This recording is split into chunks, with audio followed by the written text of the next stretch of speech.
Ah, Oasis. Tranquility. Blissfulness. An escape from your problems. I'm Noel. I'm This is Liam. Liam from Oasis, and you're watching CheckersAndRecords. Hi there. I'm Jules. I'm Grace. And we've been friends for... Like almost 15 years? Yeah, too long. We, this summer, are going on a trip. We are going to many lands: Iceland, Scotland, England. Oh yeah, all the lands.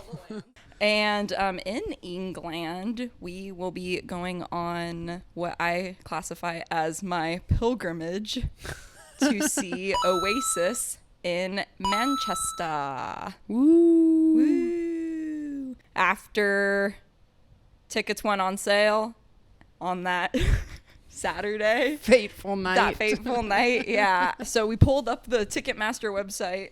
On my computer On my and Jules's computer. And my computer. Yeah, we used a hotspot. We did everything Reddit told us to do, because I always do everything Reddit tells me to do. And I was just doing what Jules told me to do, like I always do. And then we both got in the queue. Yeah. And Jules got in first, and she was like, damn it, I'm like 1,000 something in line. And we're like, all right. And then mine loaded, and I was like 50th in line. Yeah. It was crazy. And we were like, oh my God. And we freaked out. And then it didn't take long. We got in, and then I just clicked 3 tickets, didn't even look at anything, just put it in the cart. Mm-hmm. Go to checkout. Declined. 3 times. So frantically calling them. Wells Fargo. Yeah, at 1 a.m. our time here, because tickets went on sale at a completely reasonable time in the UK. Yeah. And thank God they realized that the $400 charge to Ticketmaster UK was not fraudulent. They approved the charge, but the timer on the Ticketmaster ran out. Right. So we were like, no, it's over. And Jules was like, wait, Reddit said if that happens, just go to your history and re-click the link. So I did that, and it worked somehow. And then I fell on the floor. Yeah, we silently screamed in my apartment at 1 a.m. Yeah, because Grace's fiance, who's also going on the trip with us, was asleep. Yes, it was quite a monumentous moment. It was. And now we're here, and we're going to see them in basically no time at all. Mm-hmm. And I need to be educated. Yeah, so I am the Oasis fan here. Grace is a mere pleb. Yeah, I know 2 of their songs. Yeah, which ones are those? Wonderwall and Champagne Supernova. Okay, there you go. You don't know? Don't look back in anger? I probably know it if I heard it, but I don't know like the melody off the top of my head. I'm looking back in anger right now at you. I'm very disappointed. So she's going to get educated today on some Oasis lore, because truthfully, they're one of those bands where you don't have to know the lore to enjoy their music, but it certainly helps, I think, feel a deeper connection to them. Because let's face it, if you don't know about their incredible fashion sense, or their biggest show ever, or their fight with Blur, or their fight with George Harrison, or their many, many, many, many, many fights with each other, are you truly going to be able to enjoy your concert experience? Probably not. And I may look at them differently, knowing all of that and seeing them on the stage, than I would if I didn't know any of it. Good answer. Otherwise, I was going to have to fight you. By the way, I know I'm far from the first person to share these stories.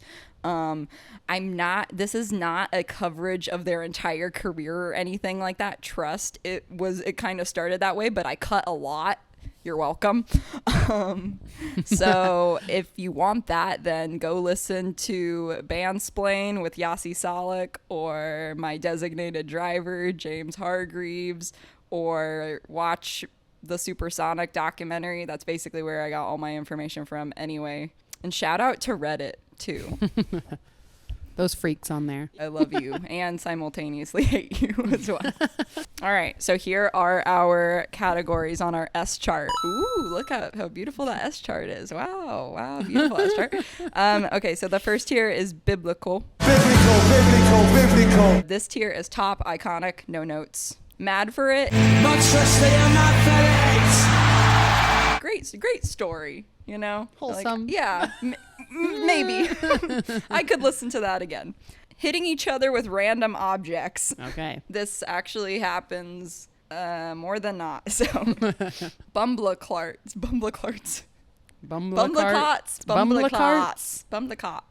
Half of these are things that Liam says. Okay. Just as phrases. So this either shocks, surprises, or angers you. Or all three. It can be any of those. You're not missing much, but It's better than watching EastEnders.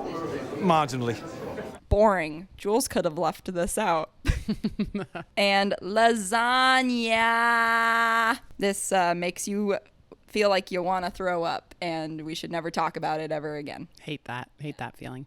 Okay, so let's get started. All right, so first things first, we need to establish the main characters in this story. Okay. Do you know who they are? Noel and Liam Gallagher. I know that. She's from got that. being friends with you. And from SNL. And from SNL. What a great sketch. Yeah.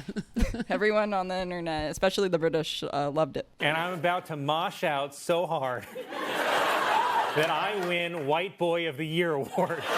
Okay, corporate needs you to identify the difference between this picture and this picture. One of them has a more pronounced unibrow. This one? Yes. Who is this? I have no idea, but I'm going to say he's giving Liam vibes. You're absolutely correct. Oh, okay. Yes. He gives off the Liam vibe. That is Liam, 100%. Okay. So therefore, that's Noel. He gives off Noel vibes. Yeah. You can just see it in his face. You can see it in his eyes. Yep. Just to really quickly give you some background information on these two people. All right. I tried to make this brief, so I'm going to go quick. Okay. So, Noel was born on May 29th, 1967. And Liam was born on September 21st, 1972. So, therefore, they are 5 years apart. Okay. Yeah. So who's younger? Liam. Liam's younger. Yeah. You'll be able to tell. Okay. Pretty quickly. So, they're both born and raised in Manchester in an area called Burnage. Their parents are both Irish immigrants. So, they are basically like 100% Irish blood, but they both classify themselves as British. Okay. And they grew up very working class in public housing. Is that just government housing? Yep, that's just government housing, exactly. Social housing. And they have an older brother called Paul, so they are not the only two Gallagher brothers. Ah. Yeah, imagine being Paul. It's like a Frankie Jonas situation, Yes. except reverse. Yeah. So that's actually a really important part of the story because Paul, being the oldest child, got his own bedroom. I can see where this is going. Yeah. So that forced Noel and Liam to always share a bedroom. Ah, Yeah. that's where it all started. This really is where did it all go wrong? It went wrong right here. Well, there were other things that went wrong too. Trigger warning for domestic abuse. All right. So their mom, Peggy, she's sick. We love Peggy. And they love her too. She's great. They offered to buy her a big house and she said no. She just wanted a big gate. So she still lives in the same council house that they grew up in from the time that they were like, Liam was 12, so Noel was like 17. But their dad was a piece of trash. Mm-hmm. Yeah. So he was extremely abusive, especially to Noel, because Noel fought back. He talked back. Yeah. And Liam was never actually hit, but you know, when you grew up in that situation, it still counts as abuse. But Peggy left his ass. Woo! Yes, Peggy. when they were teenagers, and he never came back for them. So Probably a good thing. yes, exactly. I agree. But that definitely affected them, especially yeah. Noel. He doesn't talk about it. Fair enough. But just kind of keep that in the back of your mind going forward. Okay, so they are the complete opposite people. So Noel was always into music. He grew up liking the Beatles, Kinks, Stone Roses, Smiths. Those are like his British boy. holy quadrilogy. Yeah, exactly. And was always described as like very quiet, very self-inward, always playing his guitar and writing in his room. And Liam thought that was freaking weird because Liam was not that way. Liam is an extrovert 110%. Remember how I said he very much gives little sibling vibes? He was into soccer, breakdancing, and graffiti art. All right. In a big group of people, he'd go up to everyone, introduce himself, and so that's a positive quality of his. Was he nice? Sometimes. He also did have a quick temper. He liked to get into fights, especially with kids that were bigger than him. So he was also really popular. Girls liked him. Guys wanted to be him. He won second hunk his sophomore year. Second hunk? School, yeah. I don't know who won first Not hunk. the first hunk. No. Runner up. So has he always had the unibrow? Has it? I guess that was a... Yes. They didn't wax their eyebrows until like Good for them. this decade. I mean, I can relate as a bushy-browed Yeah. person. My mom made me wax mine, but I kind of wish I didn't. Gotta embrace the brow. You still have time. Yeah. So suffice it to say, they were not particularly close. The only thing they had in common was both liking Man City, but they're both outspoken. Especially about things that they dislike, which includes each other. So let's get into the origin story of when their feud actually began. According to Liam, spoiler alert, it's not his birth. So like I said, Noel was always super into music. Liam, not so much, except for like, I don't know, Run DMC. I don't know what breakdancing kids in 80s Manchester listened to. So when Liam was around 15-ish, Noel must have been like 20, 21. Noel bought this like really sleek new sound system, like this really beautiful stereo. And, you know, they didn't grow up with a lot of cash. So he probably bought it either using the money he made working at the warehouse or off of unemployment. So he was like really proud of this new stereo because he could just stay up in his room and do his favorite thing, which was just listen to music all day. So Liam Oh boy. comes home one night after getting sloshed with his friends, and they had a toilet like in the corner of their room. Interesting Yeah. design choice. I don't know. It's not there anymore. Like their mom had it removed, probably because of what happens next. So he's like fumbling trying to find the light switch because he has to pee really bad. And he's just like, I can't take this anymore. So he, in his words, whips it out and just starts pissing all over the ground. Okay. But it wasn't on the ground. Oh no. It was on Noel's new stereo. Oh Yeah. God.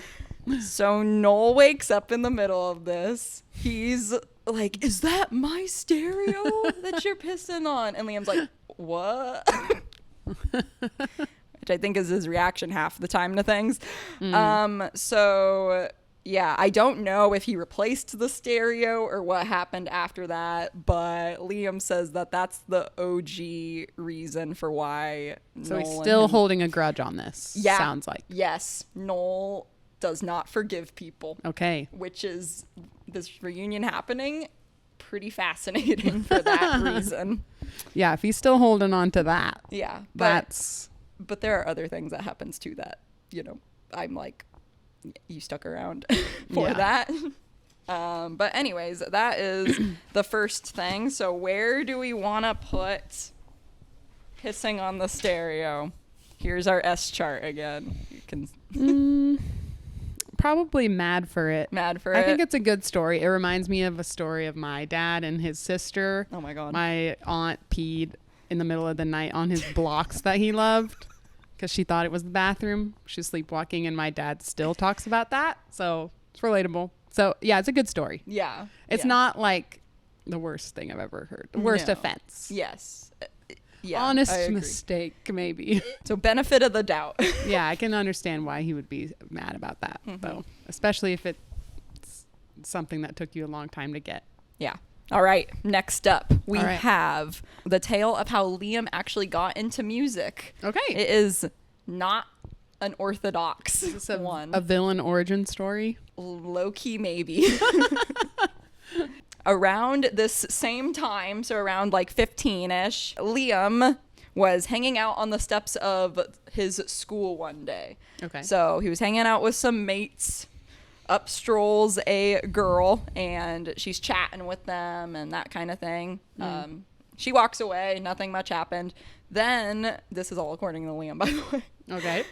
Then her, I guess, supposed boyfriend walks up, and he's like, "You were talking to my girl." And Liam's like, "Honestly, I don't know her."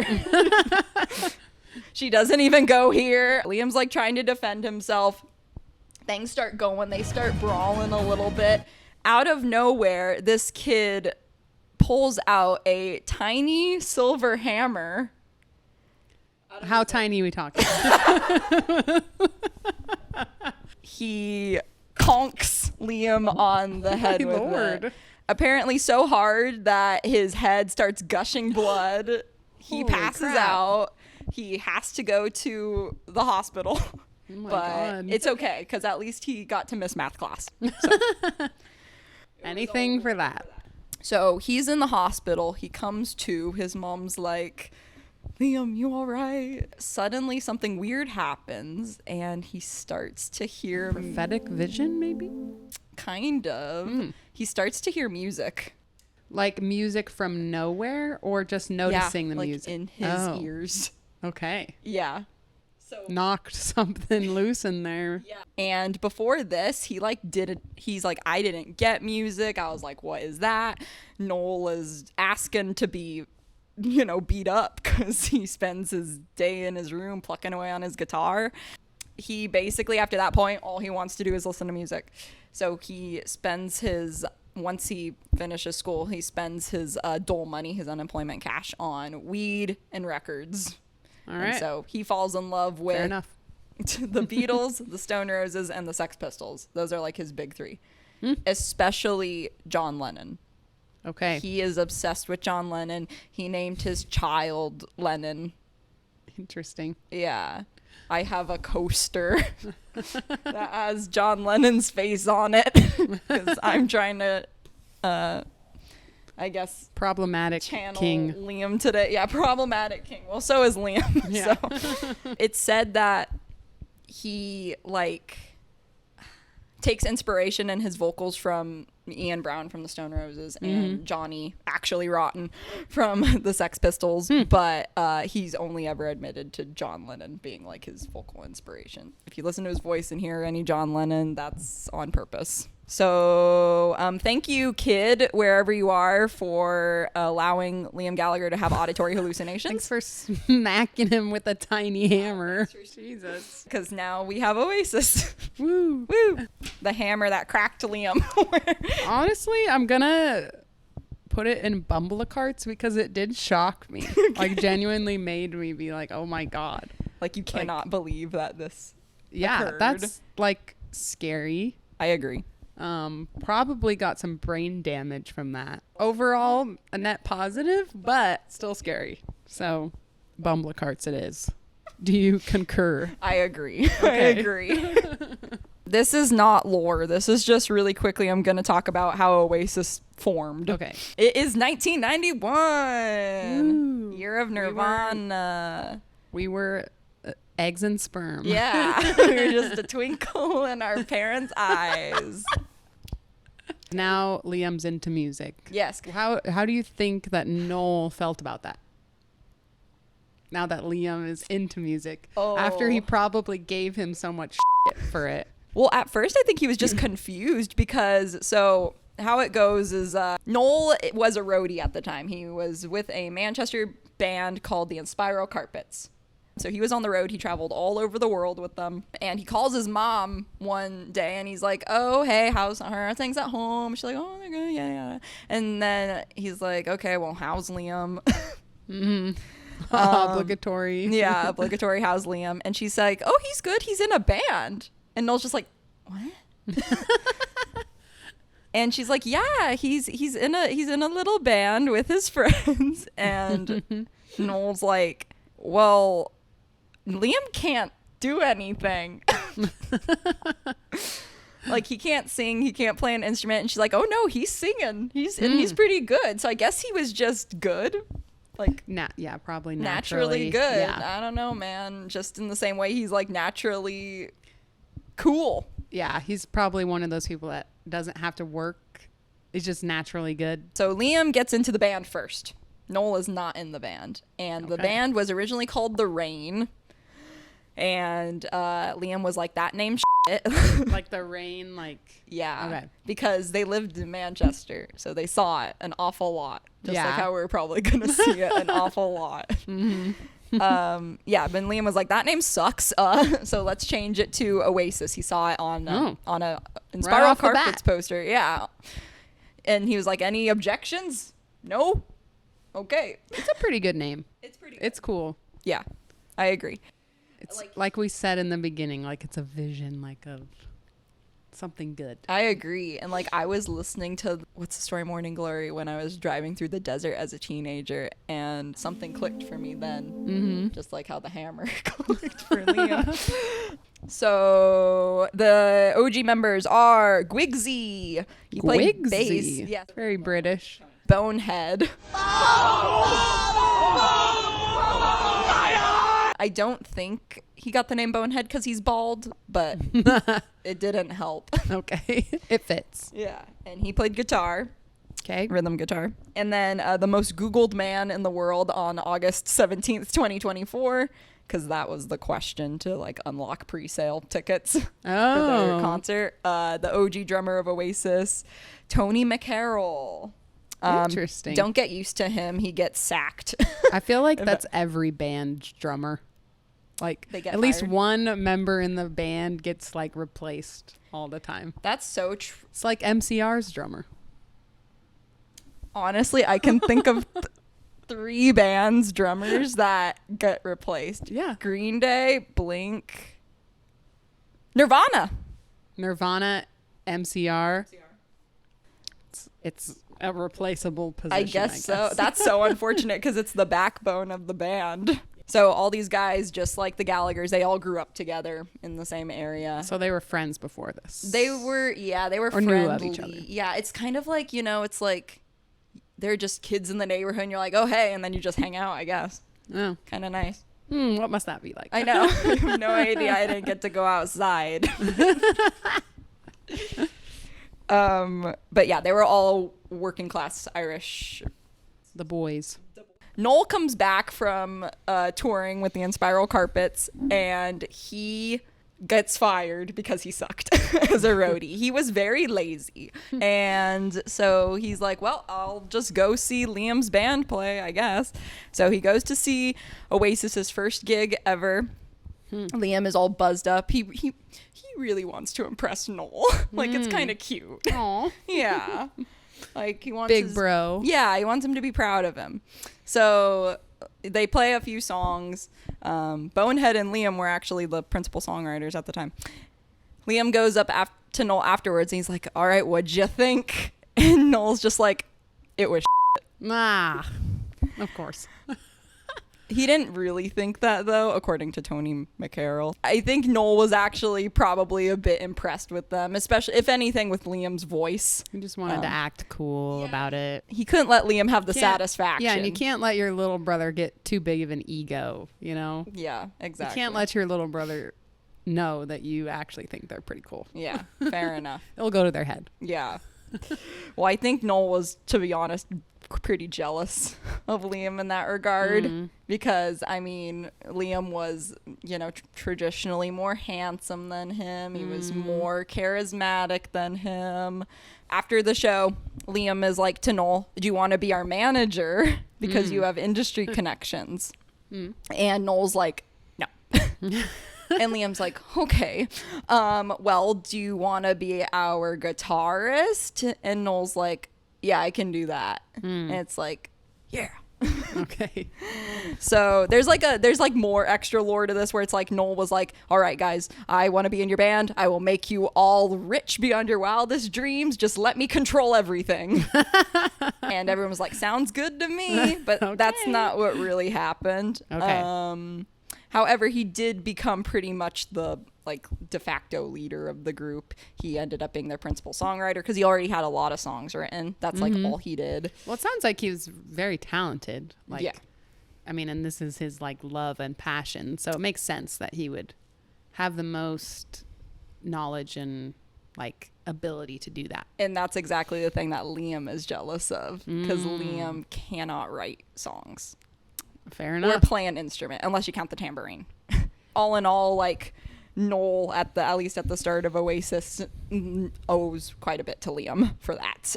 Okay. So out of the 2025 lineup, Bonehead is back. Yay! Oh. We love Bonehead. We do though. The brothers have actually described him as the spirit of Oasis. He's kind of goofy. He loves a drink. He was really like supportive of everyone and like nice to everyone. Aw. Yeah. The mom of the group. He basically, yeah, you know, Okay. patted his bald head. But yeah, he was like the glue, and that makes sense because after Bonehead left the band, something changed. Oh, okay. Yeah. Yeah, you need a person like that in a group of people with big personalities. Yes. You need somebody who brings it all together. Anyways, they play for 2 years, blah, blah, blah, blah. They play a gig in Glasgow at King Tut's Wawa Hut. Oh, I have heard about this. Yeah. And they get signed by Alan McGee from Creation Records in 1993. Yay. Yay. And I'm actually so sad because King Tut's Wawa Hut is going to be closed when we're there. Aw. I know. Wah wah. We can still see the outside, but it's not the same. Anyways, that's basically how Oasis got their start. Let's go on ahead and move on to their first like major incident as a signed band. Okay, the stakes are higher. I'm getting hot. I think I need to. I'm sorry. I can't, even for the fashion. We do live in San Diego, not Manchester. All right. By the way, thank you to Luis, not only for these microphones, but also for this amazing custom shirt. Yep, big ups. Go check them out at reanimatelabs.com. Woo. So 1994, big year for the lads. They have been touring just around for a while. That's what bands do. Yeah. When they're getting their feet wet. So in February of 1994, they're going to go play their first show in Amsterdam. Oh, international. Yeah.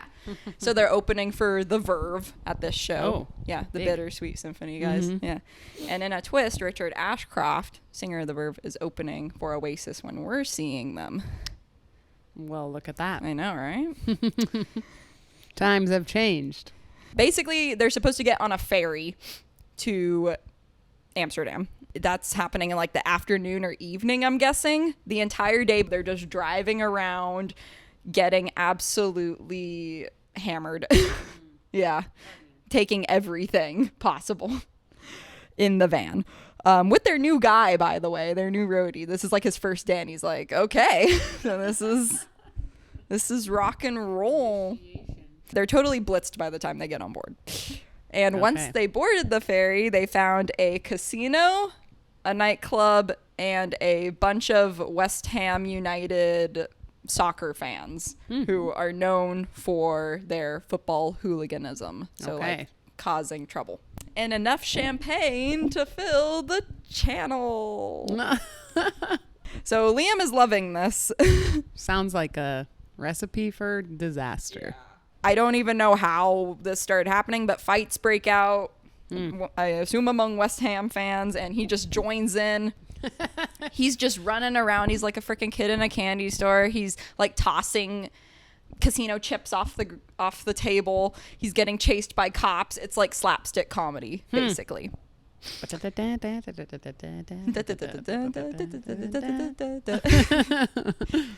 the other guys must not have fared better, because as soon as they arrive at the port in Amsterdam, they all get deported back to the UK. Oh. Yeah. They get held in the little, what do you call it? The dinghy hole? The barge? The dungeon. The brig. That came out of, I don't even know where that came from. You really turned that. Yeah, the brig. So they're held in the brig. And the only person to not get deported back is No. Was he just like sitting back watching all this? Like, I just have no idea where he was. I mean, maybe he just took a nap. Only a man could take a nap through all that. That's so true. Maybe he was in on it and he just didn't get caught. Possible. Liam thought that this was super punk rock of all of them. All right. And Alan McGee, the head of Creation Records, said basically the same thing when Noel called him. Noel was like, everybody's been deported. And Alan was like, that's brilliant. Because he's Scottish. So any publicity was good publicity at this point. Yeah. And I mean, rock and roll back then was like that. Like, yeah. You know, it was about how crazy can you be. And it was cool. To be that way. Smashing it up. I mean, they hadn't even put out their first single yet, so they were already causing some buzz, just to like, who are these guys? Interesting. Who are these guys? They would later be marketed as the Sex Beatles. So yeah, well, that's actually pretty apt. I agree. I agree. Yeah, I mean, and Liam said exactly kind of what you were saying, that's what rock stars are supposed to do, stick up for themselves, get in a bit of shenanigans. And Shenanigans. And Noel vehemently disagreed. So a couple months later they were interviewed and the ferry incident came up in this interview. So Liam maintained his same attitude and Noel like ripped into him for it. So it got released a year later under the title Wibbling Rivalry. This was actually like a single that people could buy like on cassette or vinyl. Of this interview? Yeah. That's crazy. Yeah. So I've got the transcripts from that interview right here. Which part would you like to read? I'm going to be Noel because I feel like that's more my personality. Okay. Not that you have the Liam personality, but if it was going to be the one of the two of us. Question mark. Okay. So this is Wibbling Rivalry, a dramatic reading starring Jules as Liam. Grace as Noel. Scene. The thing about getting thrown off ferries, blah, blah, blah, and getting deported is some of that I'm not proud about because... Well, I am La. Yeah, all right. Well, if you're proud about getting thrown off ferries, then why don't you go and support West Ham and get the out of my band and go and be a football hooligan, right? Because we're musicians, right? We're not football hooligans. You're only gutted because you was in bed reading your books. Shut up, you dick. Right. He gets off the ferry after getting deported. I'm left in Amsterdam with me dick out like a fucking spare prick at a fucking wedding. It was a bad move, you know? Shut the fuck up, man. These lot think it's rock and roll to get thrown off a ferry, right? To come into hotel foyers to get everybody at it and go, shut up. To start thinking, hey, it's rock and roll. Do you know what my manager said to him? He said, nah, rock and roll is going to Amsterdam, doing your gig, playing your music. That's rock and roll, right? And coming back and saying you blew him away. not getting thrown off a ferry like some fucking Scotch schlepper with your with being handcuffed. That's football hooliganism. No, it isn't. And listen, they all got fined £1,000 each. We didn't at all. Yes, you did.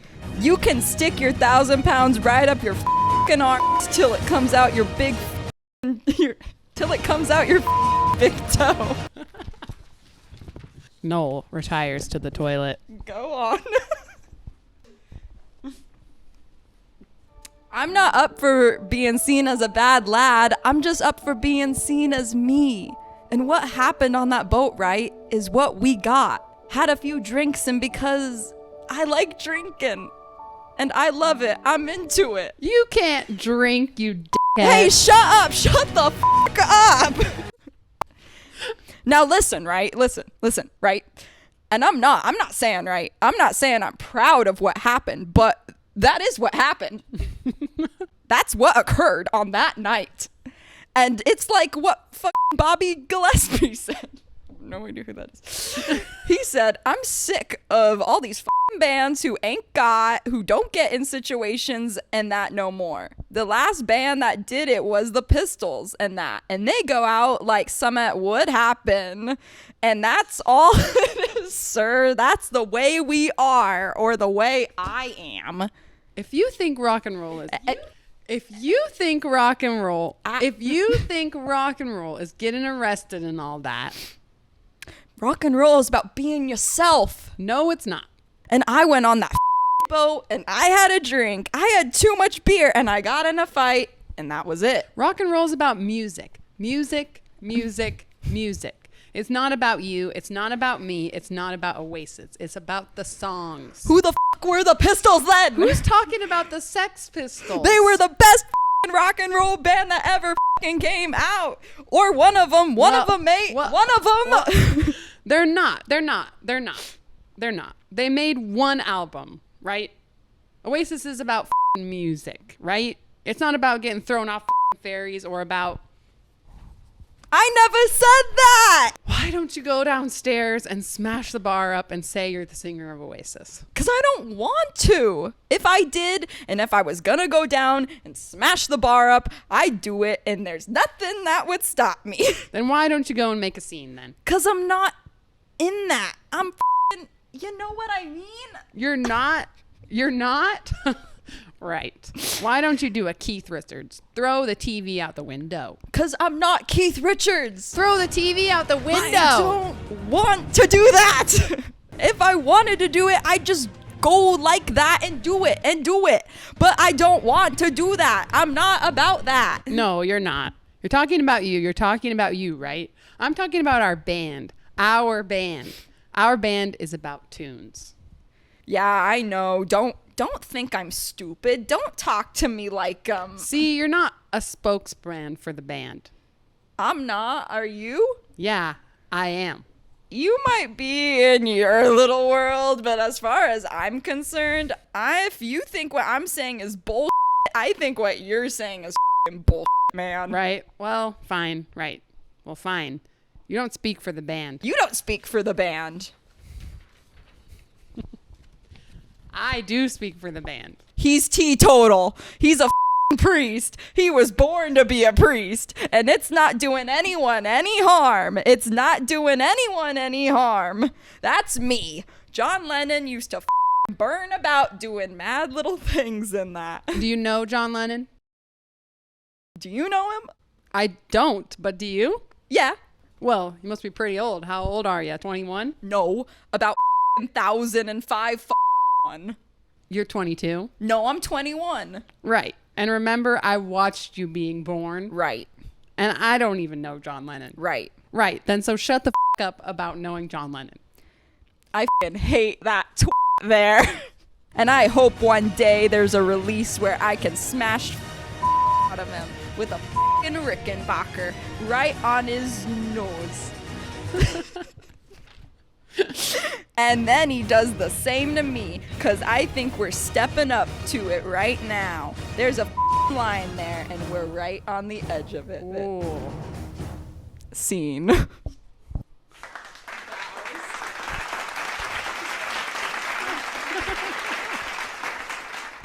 Where's my Oscar?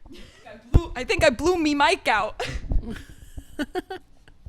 That's a banger of a last line. There's a line there, and we're right on the edge of it. I know. It's like Shakespeare. This whole thing is like Shakespeare. It's like poetry. It rhymes. I think you can really see like the dynamic of the two of them. Yes. Like they're just fighting just to fight. They like it. Yeah, that's just the way they are with each other. Yeah, I agree. Like they're fighting about I don't know what. Thrown off of ferries and about Liam being not 21 but 5,001.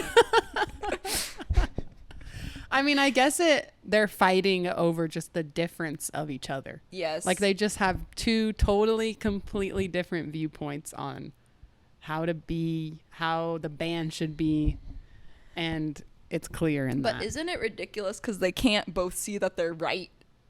Because they kind of are both right. Yeah, I guess I kind of see like Noel's point of view, maybe. Well, yeah, it's unprofessional. But also, they probably wouldn't have. I mean, who's to say they might have not gotten as much notoriety or fame if they didn't act that way. Right. I don't know. No, fair. Or I guess just being themselves. Like, you can't force Liam to be like different. That's just him. You can't stop him from But being Liam. I don't think that Noel can. He doesn't get that. Maybe. Well, I think he's kind of a control freak. It sounds like it. Yeah, but Well, it sounds like he thinks. I don't know. Maybe he thinks highly of himself because he's saying like, I speak for the band. But was that his role? Yes. Like, was he actually the spokesperson for the band, or was that a self-assigned? Well, Liam, they did interviews for a moment. This is stupid. Oh, so Noel did become the actual spokesperson. Yes, but Okay. also Noel interviews a lot better because the thing about Noel is he's... Hi, editing Jules here because I don't think I explained this part very well.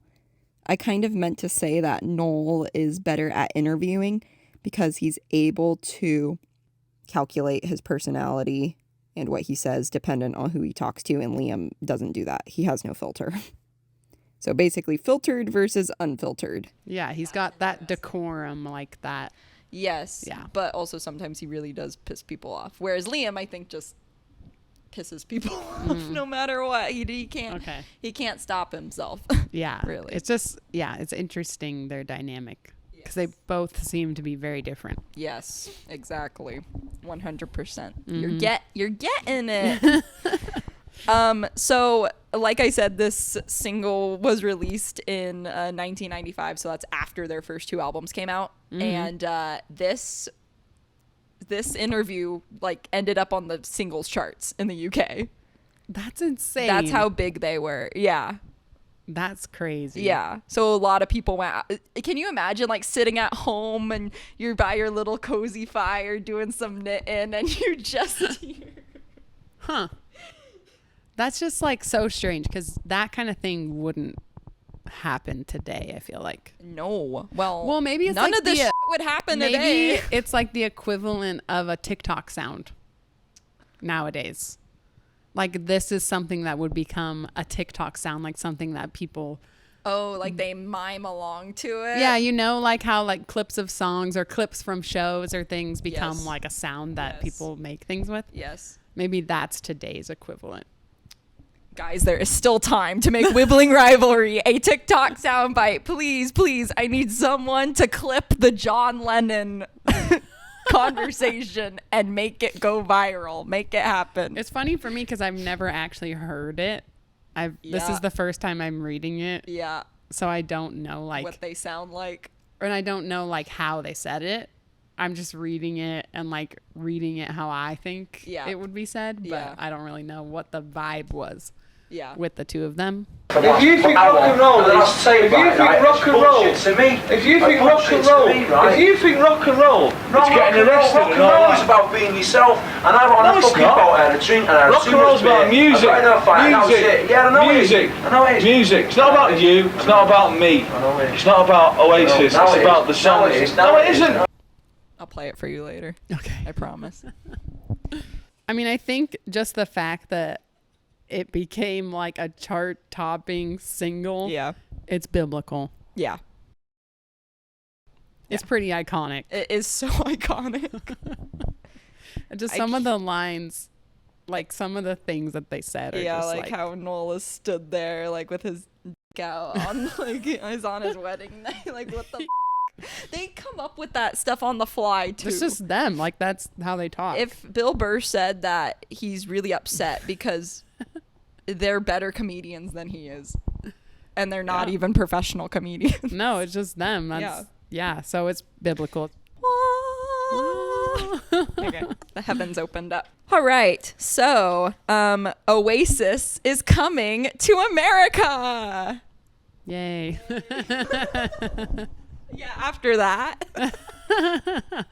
So I think that there's this like myth that Oasis never hit it big in America, but like you said, you know Wonderwall and you know Champagne Supernova. That song is huge. Wonderwall is huge in America. I mean, some people consider that to be a one-hit wonder here by them. I disagree though, because I think a lot of people know Don't Look Back in Anger, and they know. Yeah, but I get that though, because like I would have probably thought that it was a one-hit wonder, like just with my base knowledge of living in America. They did try to break America, and their first chance at doing that was a show that they played at the world famous Whiskey A Go Go. Woo, where is that? That's in LA. Okay, I've never heard of it. Yeah, Is it a famous place? It is very famous. It's Okay. hosted legendary bands like The Doors, Jimi Hendrix, The Ramones. Wow. Okay. Weezer. Big ups to Weezer. Yeah. Industry professionals were there, people that had heard their music because they'd had, like, Supersonic had come out. So that was their first single. Mm-hmm. So some people that were like really into rock music in America kind of knew who they were, but a lot of people didn't. So there were professionals, people that knew them, people that had no idea who they were. Okay. All at this show. So there was a lot hinging on this Whiskey A Go Go show. So I don't think I've mentioned this. They did a lot of drugs. Okay. I actually think it's good that you said that, because I wasn't really picturing them as like doing drugs. It was more drinking. Yes. So they do both. They're a rock and roll band. So the fact that they were safe doing to that, assume. Yeah, and they were basically zazzed every minute of every day until 1998. Okay. They liked coke a lot. So in every city they went to, they always needed a hookup. Tony McCarroll says they had a man with a plan or a man with a bag or something. I can't even remember. And I listened to like 8 hours of Tony McCarroll's memoir. They get their hookup, they get their man with the bag or whatever in LA. And they found it really quickly. So they got a whole bag of big bag. So traditionally they'd hit it every 40 minutes. They do a line. Jesus. Yeah. Well, it doesn't. I think it wears off after 20. I don't know. No experience. No experience. Yeah. Don't do kids drugs. The crew too. Everyone was on it. Everyone was on this. Okay. Alan McGee. Everyone. Well, yeah. So after a while, the first night that they get in, because I think that they were there a couple nights before. So after a while into the night, they noticed they couldn't sleep. And normally, I think they fall asleep pretty easily because it wears off after a while. That's why they did so much of it so frequently. But instead, they stayed awake for 36 hours. Jesus. Any guess as to what they actually took? Probably like some kind of amphetamine. Ding, ding, ding, ding, ding. It was crystal. Oh, no. So they get ready to go on to play the whiskey. The crew tapes down the set lists. Again, everyone was just out in the universe at this point. So all the set lists were different. Ah, yes. That's a problem. So they blast into Rock and Roll Star. That's the first song off of definitely maybe their debut album. Okay. But Noel is playing Shaker Maker. Yeah. And Noel's backing vocals are also hilariously bad.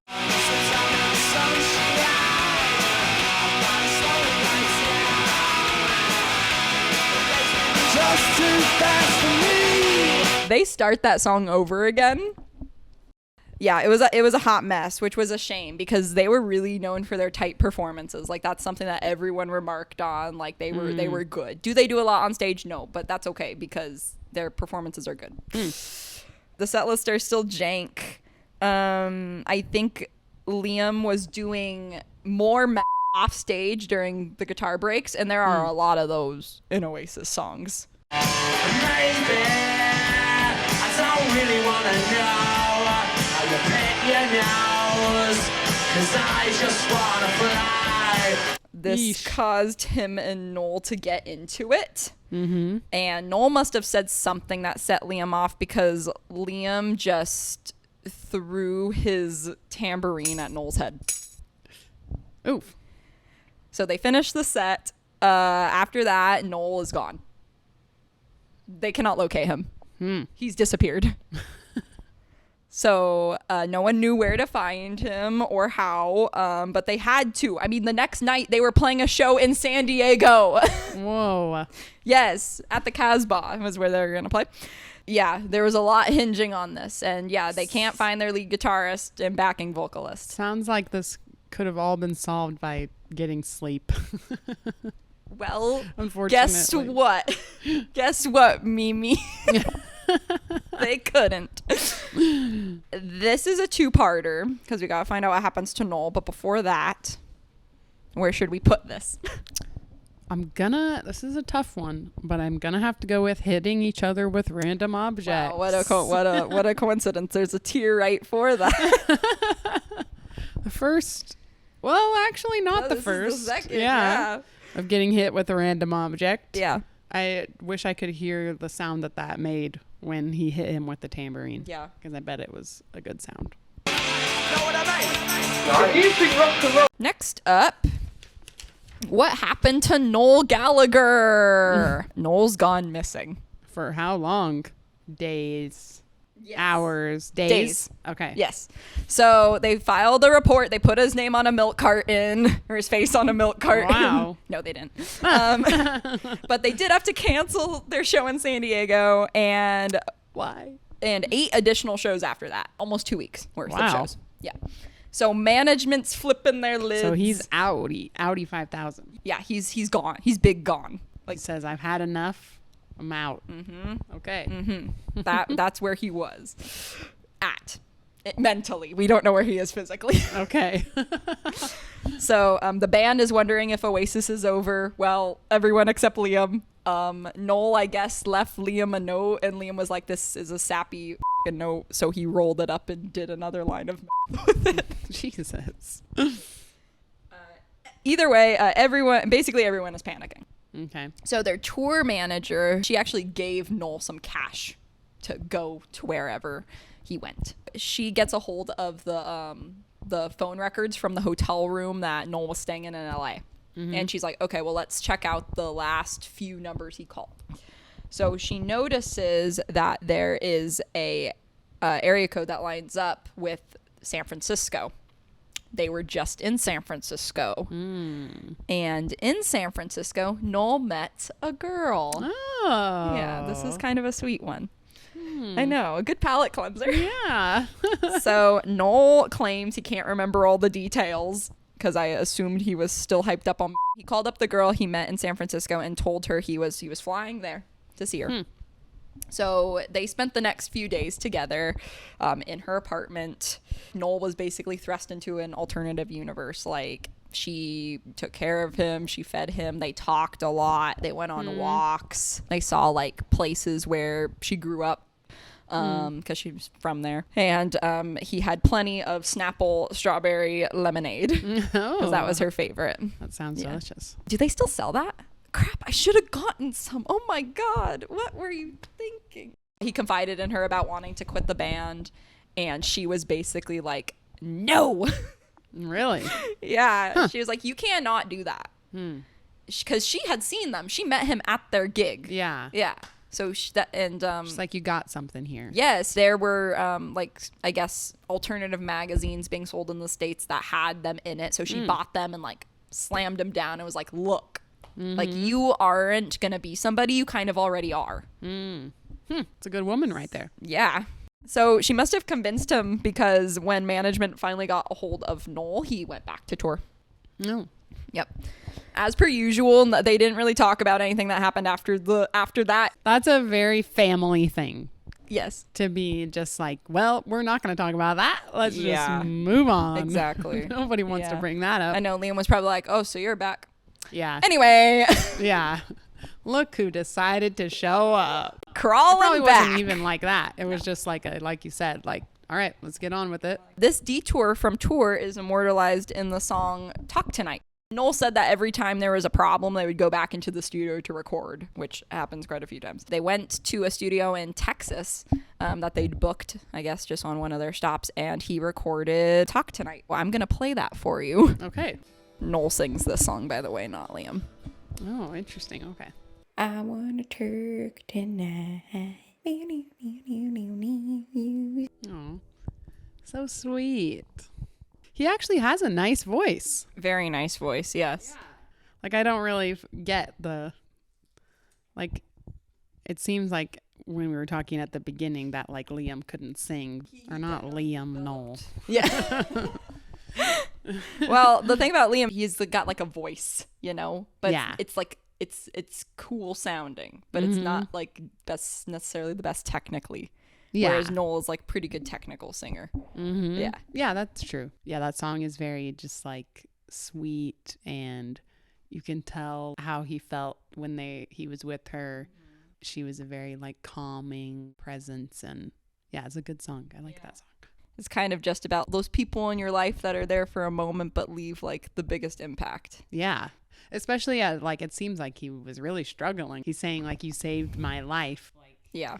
who knows what he was thinking, but having someone there even just for a moment has that impact is very significant. Yeah. Well, do you know what? I think that is what he was thinking, because I was mentioning to her before we started this that he reminds me a lot of Bob Dylan, and the only way that you ever know what he's truly thinking is through his music. I think it's the same exact thing with Noel Gallagher. You never know what, like, that's the only way you'll be able to really know kind of who he is. Yeah. In his soul. Well, it makes sense. Like, it's his way of expressing that. Yeah.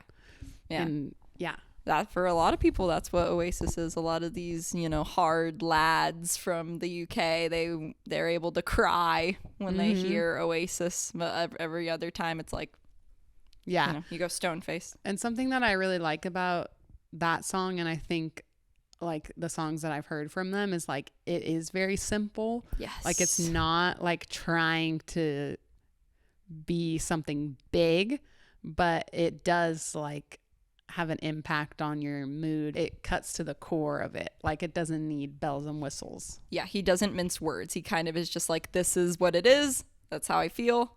I put it on a track. Yep. I appreciate that. Yeah. I also like that ending chord that he uses. Like, it's so, like, it's kind of dour almost. Like, Well, it's like melancholy. yeah. It's like, yeah.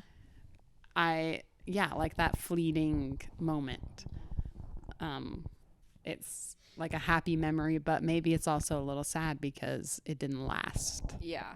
Well, according to Noel, it might be partially sad because he says he can't remember her name, let alone her face. Interesting. Mm-hmm. Yeah. So I don't, Just a memory. but I don't know if I necessarily believe that. I mean, I guess it's possible with all the things that they were doing, and Yeah.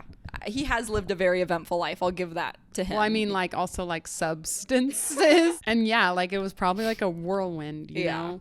Yeah. And so, I mean, and he just met her at that show. That's one side, but Noel is someone who changes the meanings of his songs. He disowns songs if he's like, oh, that reminds me of a bad memory. Like Wonderwall, that's clearly about his ex-wife. He said so before. But after they got divorced, he's like, oh, it's actually about imaginary friends that's going to come and save you. Yep. That's who I wrote Wonderwall about. It's like, no, you didn't, you liar. So I don't know if he truly forgot her. He like detaches himself. Yes, to not hurt himself. Potentially. We're getting psychological about Noel Gallagher's thoughts and feelings. But I mean, how can you not? He puts them out there in song form. So True. So there's a woman named Melissa Lim that came forward a few years ago, and she says that Talk Tonight is about her. And she presented photos. I have that picture as proof that she is the Talk Tonight girl. Yeah. And she grew up in San Francisco and still lives there. That's them.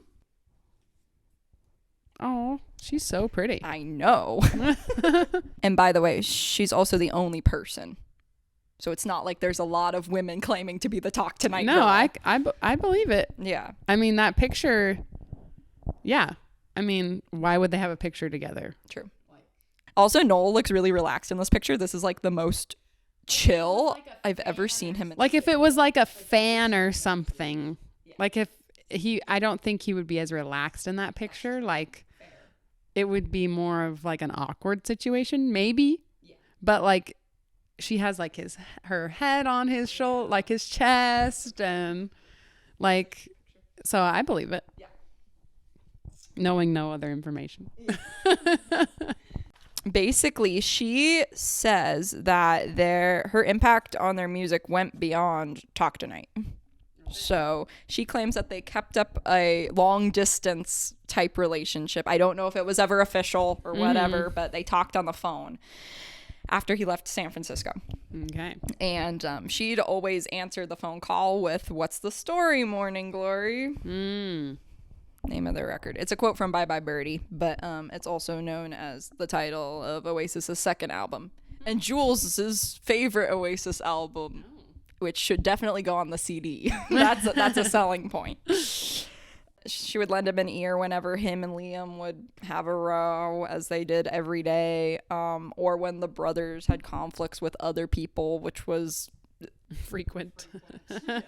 Eventually, the long distance thing crumbled, as they often do. Noel met his first ex-wife.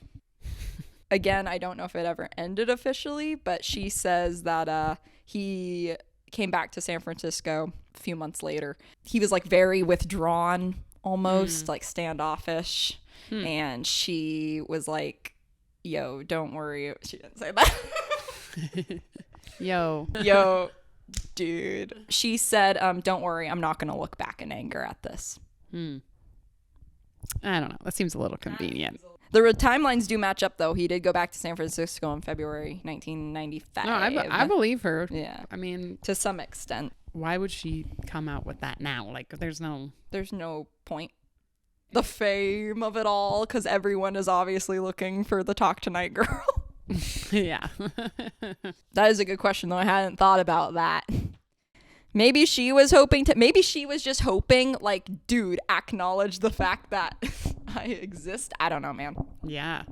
But like all these years later, it's interesting that she would care about that now. Yeah. Or maybe somebody just found her, like, found out somehow, and they reached out to her, and she was like, "All right, I'll talk about it." Yeah, because that's who interviewed her. But it looks like this case will remain unsolved. Yeah. Unless Noel backs it up in his tell-all that he'll release the day before he dies. And is like, "All right, here's what was bull. Here's what was legit." And that's what he'll call it. It's a good title. It'll stick. Right.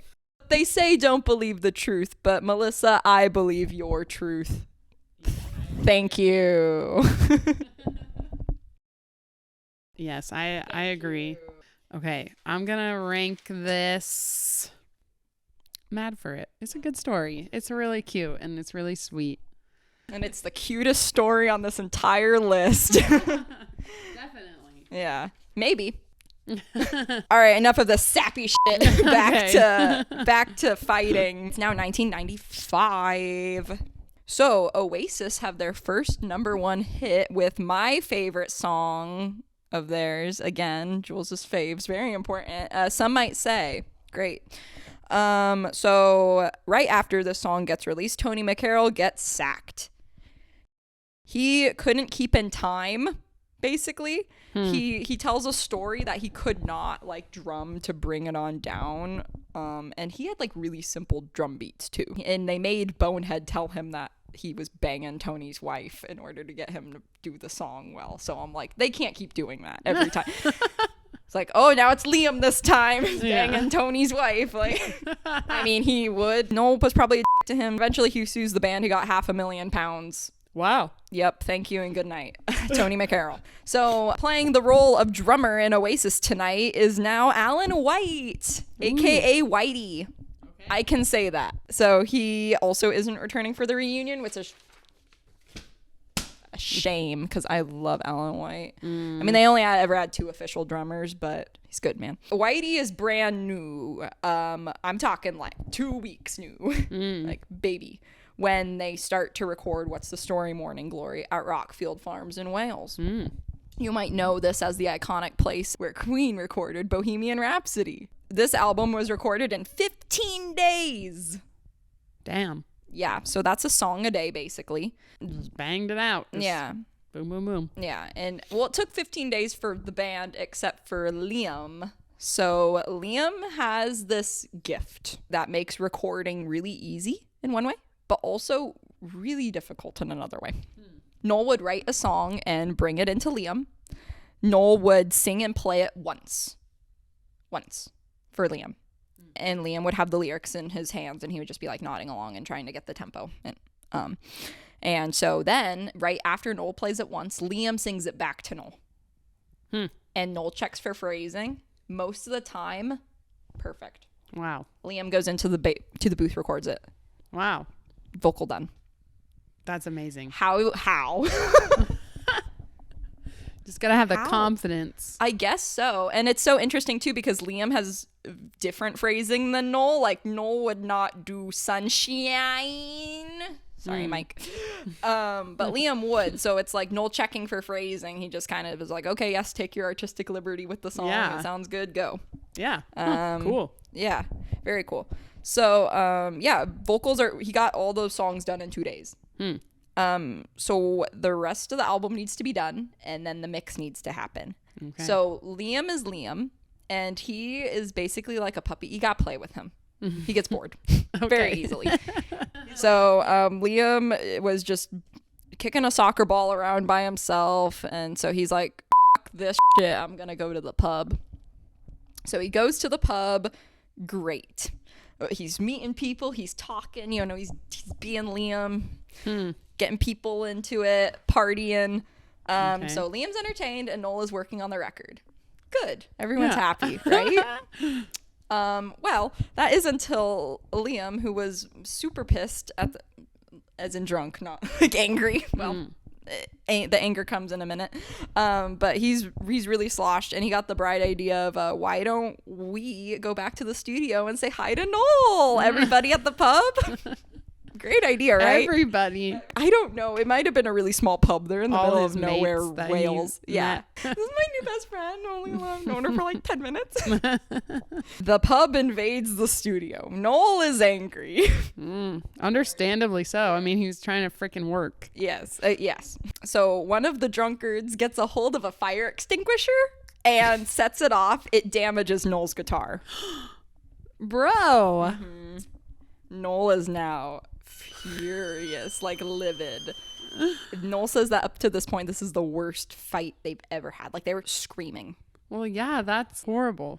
So now everything is getting torn to shreds, like it's going down. And Liam refuses to leave. So being a dead. Same as how that boy outside of Liam's school manifested a tiny hammer. There's just a random cricket bat laying in the corner of the studio. It might have been Gwigsy's because he was obsessed with cricket. But Noel grabs the cricket bat and he just...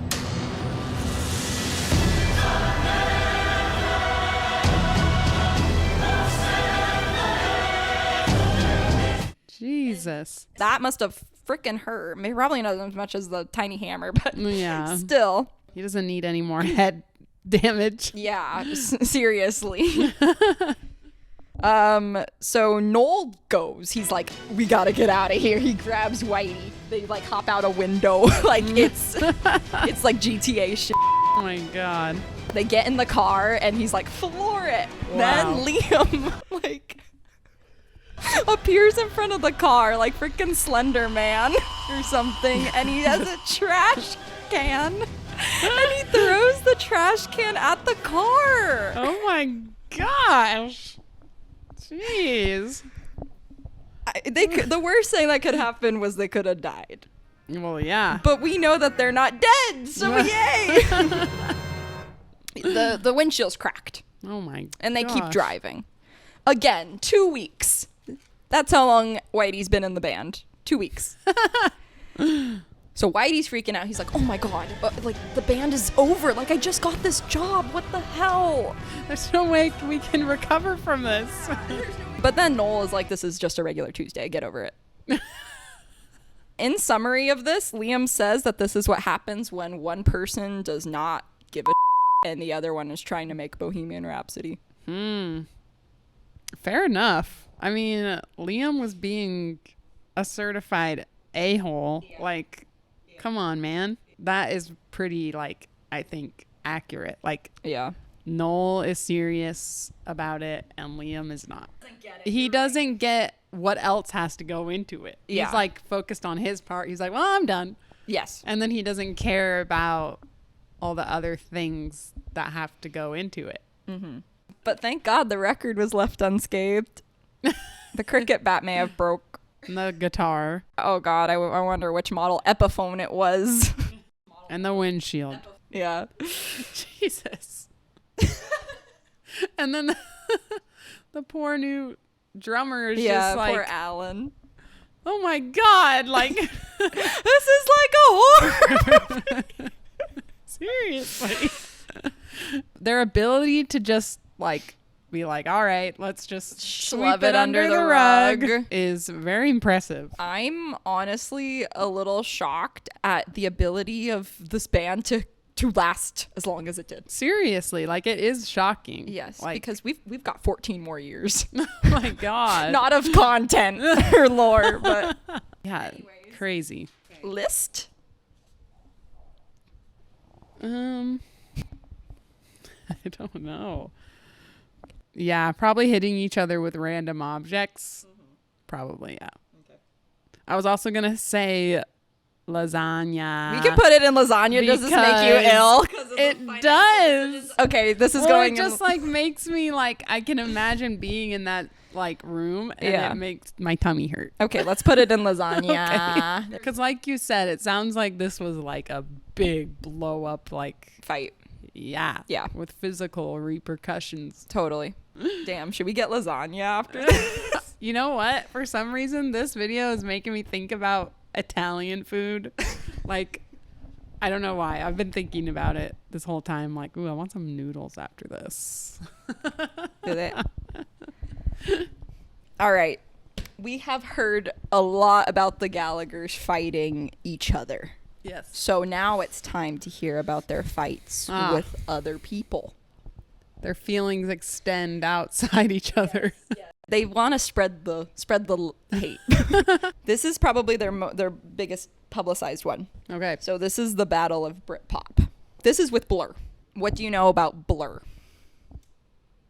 I know that, is it the same guy who made Gorillaz? Correct. Yes. I don't know his name, but I do know that he went on to make Gorillaz. And I have vaguely heard of the feud between Oasis and Blur. And I know that it has something to do with like who's better, like who's more popular, who's the king of Britpop. Yeah. It basically you hit the nail on the Liam. The hammer on the Liam. That made no sense. Liam is the nail. Yes, I got it the first time. Oh, and you've heard song 2. Yep. Woo-hoo! Great song that is. It is a good song. Yeah, I haven't heard any other Blur songs, I don't think. Well, we're going to change that. Okay. Fun fact, that song was meant to be a parody of like Nirvana. I can see that. Yeah. It's very grunge. Yes. So what is Britpop? It's Dua Lipa. It's Dula Peep. She's bringing it back. She's bringing it home. Well, Britpop is not a real genre. It's basically just a bunch of British bands who made guitar music in the 90s. Okay. It's more like a cultural movement. So is it kind of like the British invasion type? That's more of like a cultural phenomenon than it is a genre. Yes, okay. Exactly. Back to Blur. Blur were the biggest band in Britain before Oasis. So Damon Albarn is who you're thinking of. Okay. The guy that made Gorillas. Gotcha. He was vocals and piano. Graham Coxon was on the guitar. Alex James, bass. Dave Rowntree, drums. Damon was born in London, and he was the son of artists. His dad was the one that put up the exhibit where John and Yoko met. Oh, okay. And I bet that pisses off Liam Gallagher royally that Damon has more kind of a does connection. know John Lennon. Yes, yes. The 7 degrees of John Lennon. So Damon had cash. He had money. You can kind of hear that through his music. His music is very artsy. Yes. At least with gorillas and everything. Very experimentative. Yes. Yeah. He moved to a suburb when he was 9, Colchester, 45 minutes north of London. And he was bummed about this. He was like, oh, I grew up in such a bohemian lifestyle with culture. And now I have to be here where everything's white and everyone is white. And it sucks, basically. And he kind of thought he was better than everyone. He met Graham, his bestie, kind of. They also kind of have their own little rivals. Tiffs. Yeah, they're tiffs. Not as much as the Gallaghers, but to some extent. They met at school when they were 12 and 11. So very sweet. So what's not so sweet is the first thing Damon said to Graham was, quote, "Your brogues shoes are crap, mate. Look, mine are the proper sort."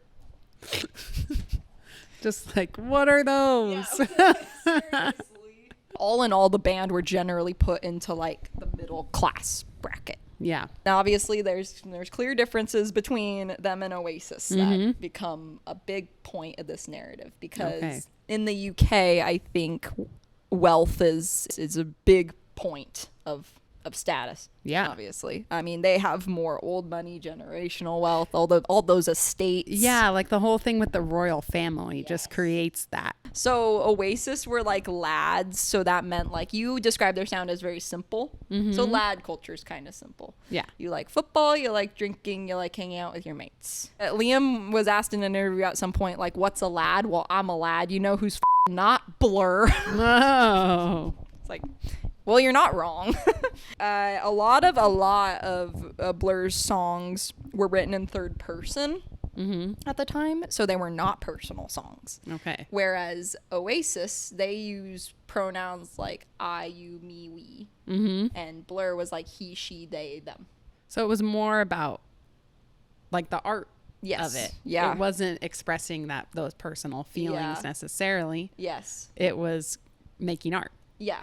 Exactly. That's what Bandsplain says essentially too. Like on their podcast, they were like Oasis was making music, which is art, but they didn't see it that way. But Blur was making art, and they see music as art. Interesting. Yeah. Yeah. And a lot of their songs were very specific to British culture and landmarks. So that's, I think, why Blur never got big here. Especially in those early years. Yeah, that makes sense. Yeah. Because it's like, what the hell is a bank holiday? Yeah. Doesn't translate well to Americans. Yeah.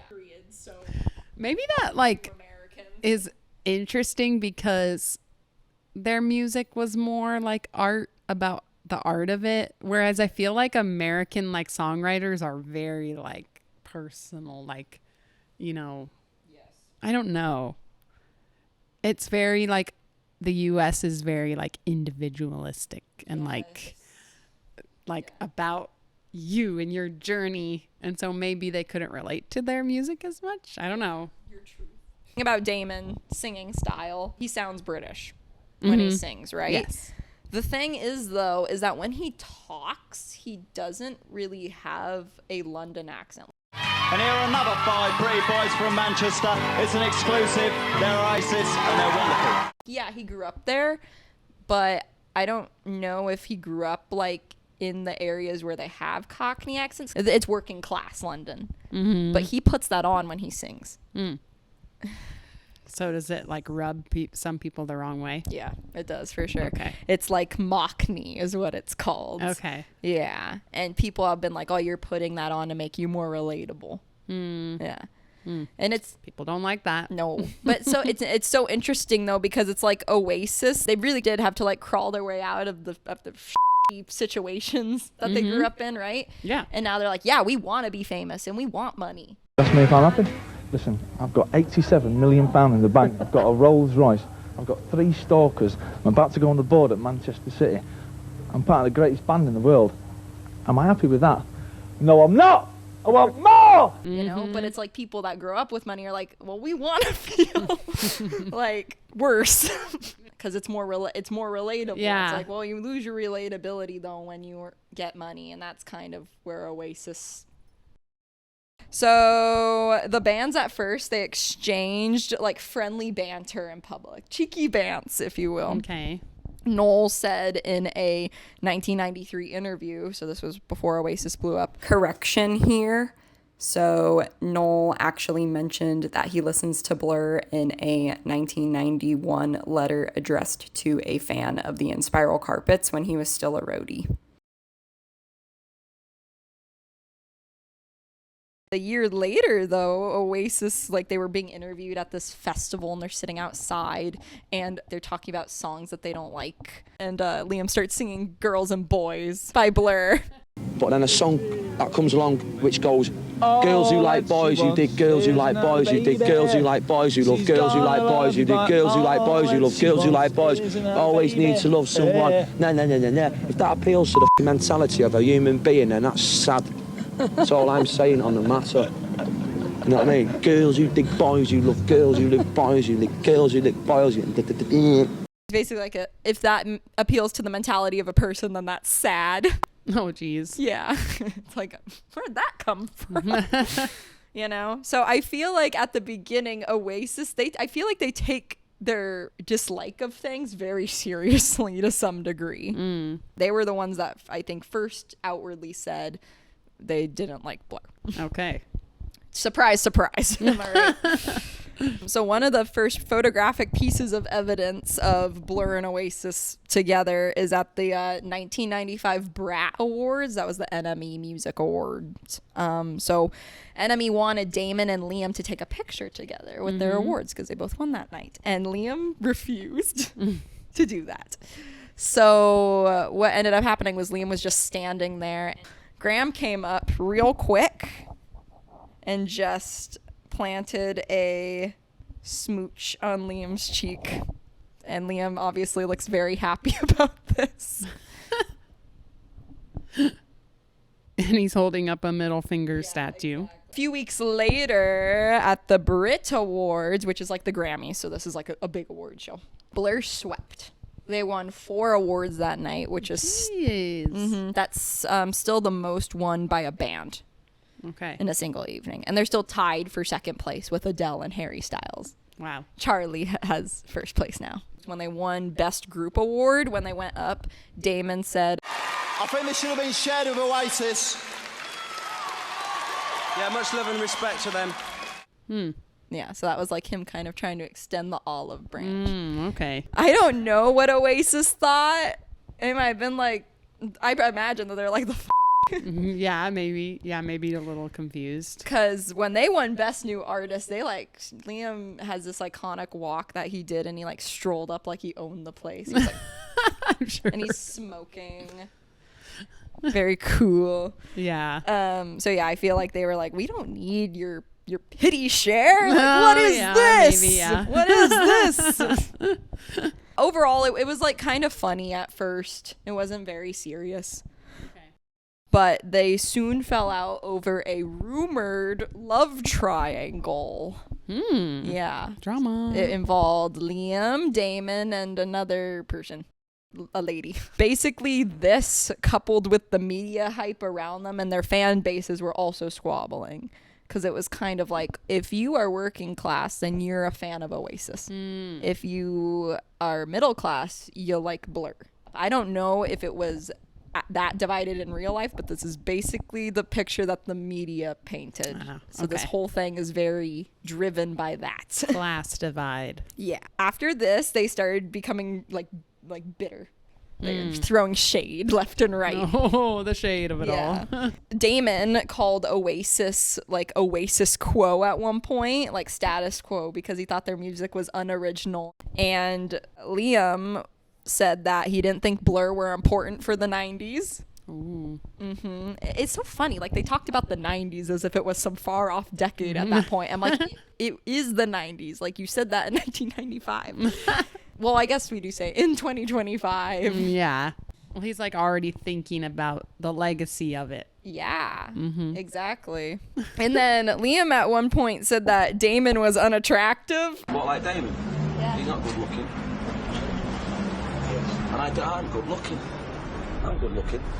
Going after looks. Jeez. And that Damon's girlfriend, Justine Frischman from the band Elastica, would leave Damon for Liam. What about Justin of Elastica? Do you really fancy her then? Yeah. Are you going to go for her? Nah. She's going to go for me. I don't know if he genuinely thought this or if he was just pulling things out. Taking the piss, man. Yeah. He just wanted to piss people off. I mean, he does like to wind people up. He said that multiple times. I mean, Damon is not ugly. Well, that's what someone goes after when they don't have anything else to pick on, is like, you're ugly. That's true. Your shoes are crap. Yeah. Around this time, Noel says probably the worst thing he has ever said publicly. Noel was interviewed and he made this now infamous remark. They got on the topic of Blur, which as it often did in 1995. So Noel said something along the lines of he had met Graham and he liked Graham. Then Noel said that he didn't know Dave, the drummer, but he seemed all right. But then Noel said that he hated Damon and Alex, their bassist, and hoped that they would, quote, catch AIDS and die.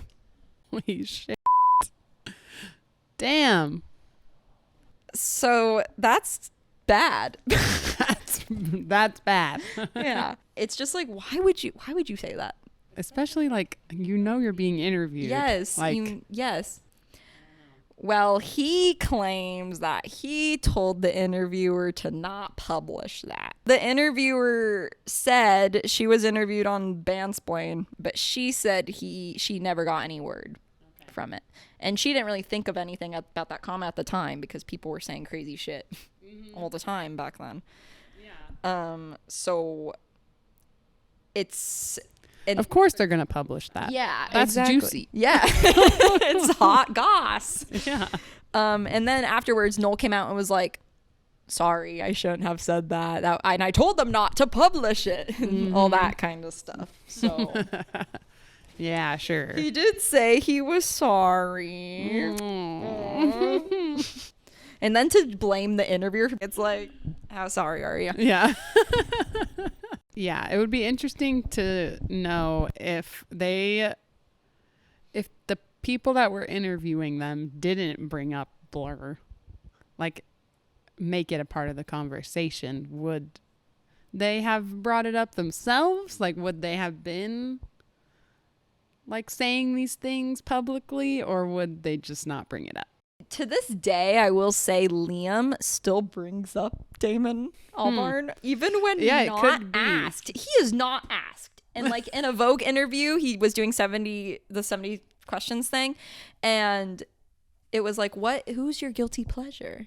And he was like, Blur, just as a joke. And then it's like, well, who do you think is overrated? Blur. Like, yeah, he's just it's like, dude, this was 20 years ago. I think. Well, then maybe it is him bringing it up all the time. Like maybe he really does have like strong feelings about it. Yeah, I think he just really thought that Boys and Girls and Park Life were bad songs. And he didn't like the notoriety that they were getting. Yeah, maybe over Oasis. Yeah, because I mean, they were like, we're the best band in the world. They said that Oasis multiple times. They're like, we are the best band in the world. So for Blur to be more famous than them, even if it wasn't always that way, was irked him. Yeah, a hammer to the head. Jeez. Or cricket bat. So anyways, the Battle of Britpop. Let's get down to what that actually was, because it was a thing. So Okay. This whole thing has not been the Battle of Britpop. The catalyst for the Battle of Britpop, which was basically, it was a chart battle. Okay. So Oasis were gonna release Roll With It on a specific day, and Blur were gonna release their new single Country House on a specific day. Oasis's was gonna go out first, so they were like 2 weeks before. But Blur was like, oh, if they do that, then there's no shot at us getting number one, basically, because Oasis is gonna get it. So it's been said that the date was pushed back for Blur by someone. I'm not going to name names, but maybe this person has really good choice in footwear, to August 14th, the same day as Oasis's single, to compete directly. Yeah. It's kind of smart, though. Yeah. Yeah. And it's a good marketing tactic as well. Yeah. Bold. Yes, I agree. We'll see how it plays out for them. This did rile up the press a lot. There was a lot of build up to this. So what we're going to do now is listen to the songs. You're going to tell me which song you think is better. I'm going to make you decide, Grace. Okay. And then, and then we'll see who actually won. Okay. We're going to watch Country House. All right. Oh, I got to see the music video. Oh, he lives in a house, very big house in the country. Oh, he's got a problem. Orwell reference country. Okay. All right. So that was Country House. You know, I don't really love it. I don't know. It felt very, like, silly. Yeah. It felt... The chorus was boring to me. I don't know. It wasn't my fave. Yeah, I get you. I'm curious to hear the Oasis song. I think the lyrics are interesting, but that's only because it's like making literary references and that kind of whole shebang, which is a normal Blur thing. These songs, I feel, are very like, I wouldn't, if an alien came and was like, show me a Blur song, I would not show them this Blur song. Okay. But I feel like it's pretty, I think it's a pretty good depiction of who they are as a band. Okay. You know, like they're writing about social things, a random dude character. Yeah. No, I could see that. Yeah, who's taking antidepressants because he doesn't like his country house. It's just so sad. He lives in this big house in the country. Yeah, and I probably didn't. I mean, this is my first time listening to it, so I probably didn't pick up on a lot of that. That's okay. You will definitely roll with it. You gotta roll with it. You gotta stay with it. You gotta say the same thing over and over again. All right, so that was Oasis's Roll With It. I like it better than the Blur song. Yeah. Yeah, it's just more my style of music, I guess. Yeah. But yeah, I just liked it better than the Blur song. It's so funny. They're not really comparable. No, they're not so really. different in just about every way, except for the fact that they both make guitar music. British rock. Yes, British rock. But this song is it's so simple. The music video is so simple. Would I show the aliens Roll With It? No, they'd be like, "Is it still going?" Yeah, it's a good song, but I think in terms of the war, yes, I think that Blur might have won. Why? Because it seems more appealing to like the populace. Okay. Like it's a little more fun. It's a little more like poppy a little bit. Like has a little bit more energy to it. Yeah. And it seems like something like teenagers would like. Yeah. The youth. Yeah, the youths of the UK. But in your heart, Oasis won. Yeah, I just like, that's more like my style of music. I like it better. Drum roll, please. On August 14th, 1995, the #1 song in the UK was Country House. Woo, I was right. You were right. It wasn't the song that you wanted, but it was the one Makes that sense. you picked. Makes sense. Your logic makes a lot of sense, too. Yeah. Honestly, I think I prefer Country House as a song. Yeah, maybe it's just because, like, sometimes when I first listen to a song, I don't like it. But then if I listen to it a few times, I get it more. Yeah. And that was my first time ever really listening to Blur other than song 2. Right. And, like, And this used to be my their first time style. listening to it. Yeah. So, Yeah, because the style is so different. yeah. Yeah. And also, yes, the lyrics are a lot more like you have to probably read them a couple times. Here's the kicker. So Oasis claims this was unfair. And the reason why is because Blur Taylor Swift it. So they released 2 different versions of their single and also Roll With Its barcodes weren't scanning. It's just... Well, yeah, so some copies didn't count. it's not really a true judge of which one was more popular. Like, No. which one people liked more, maybe. No. And I mean, that is still up for debate because music is so Yeah, very subjective. Yeah. But in terms of the charts, Yes. Blur won. Yes. They won this one. Yeah, for sure. So Okay. When they performed Country House on Top of the Pops, which was like the TV show where everyone would go to perform their new single, Alex James from Blur wore an Oasis shirt to poke fun at the losing band. They just keep poking the bear. I know. It's like, stop it, please. Please. For everyone's sake. Yeah, they're gonna say something. It gets them more attention. Yeah, and for attention sure. is money. It's said popularly in Britpop studies, Okay. of which I'm a professor. Blur won the battle, but Oasis won the war, quote unquote. I think that's true. Because What's the Story, Morning Glory sold a Very lot more. popular. Yeah, it was very popular in America too. A few more jabs that they did was at the 1996 Brit Awards. This was Oasis's time to shine. They won 3 awards that night.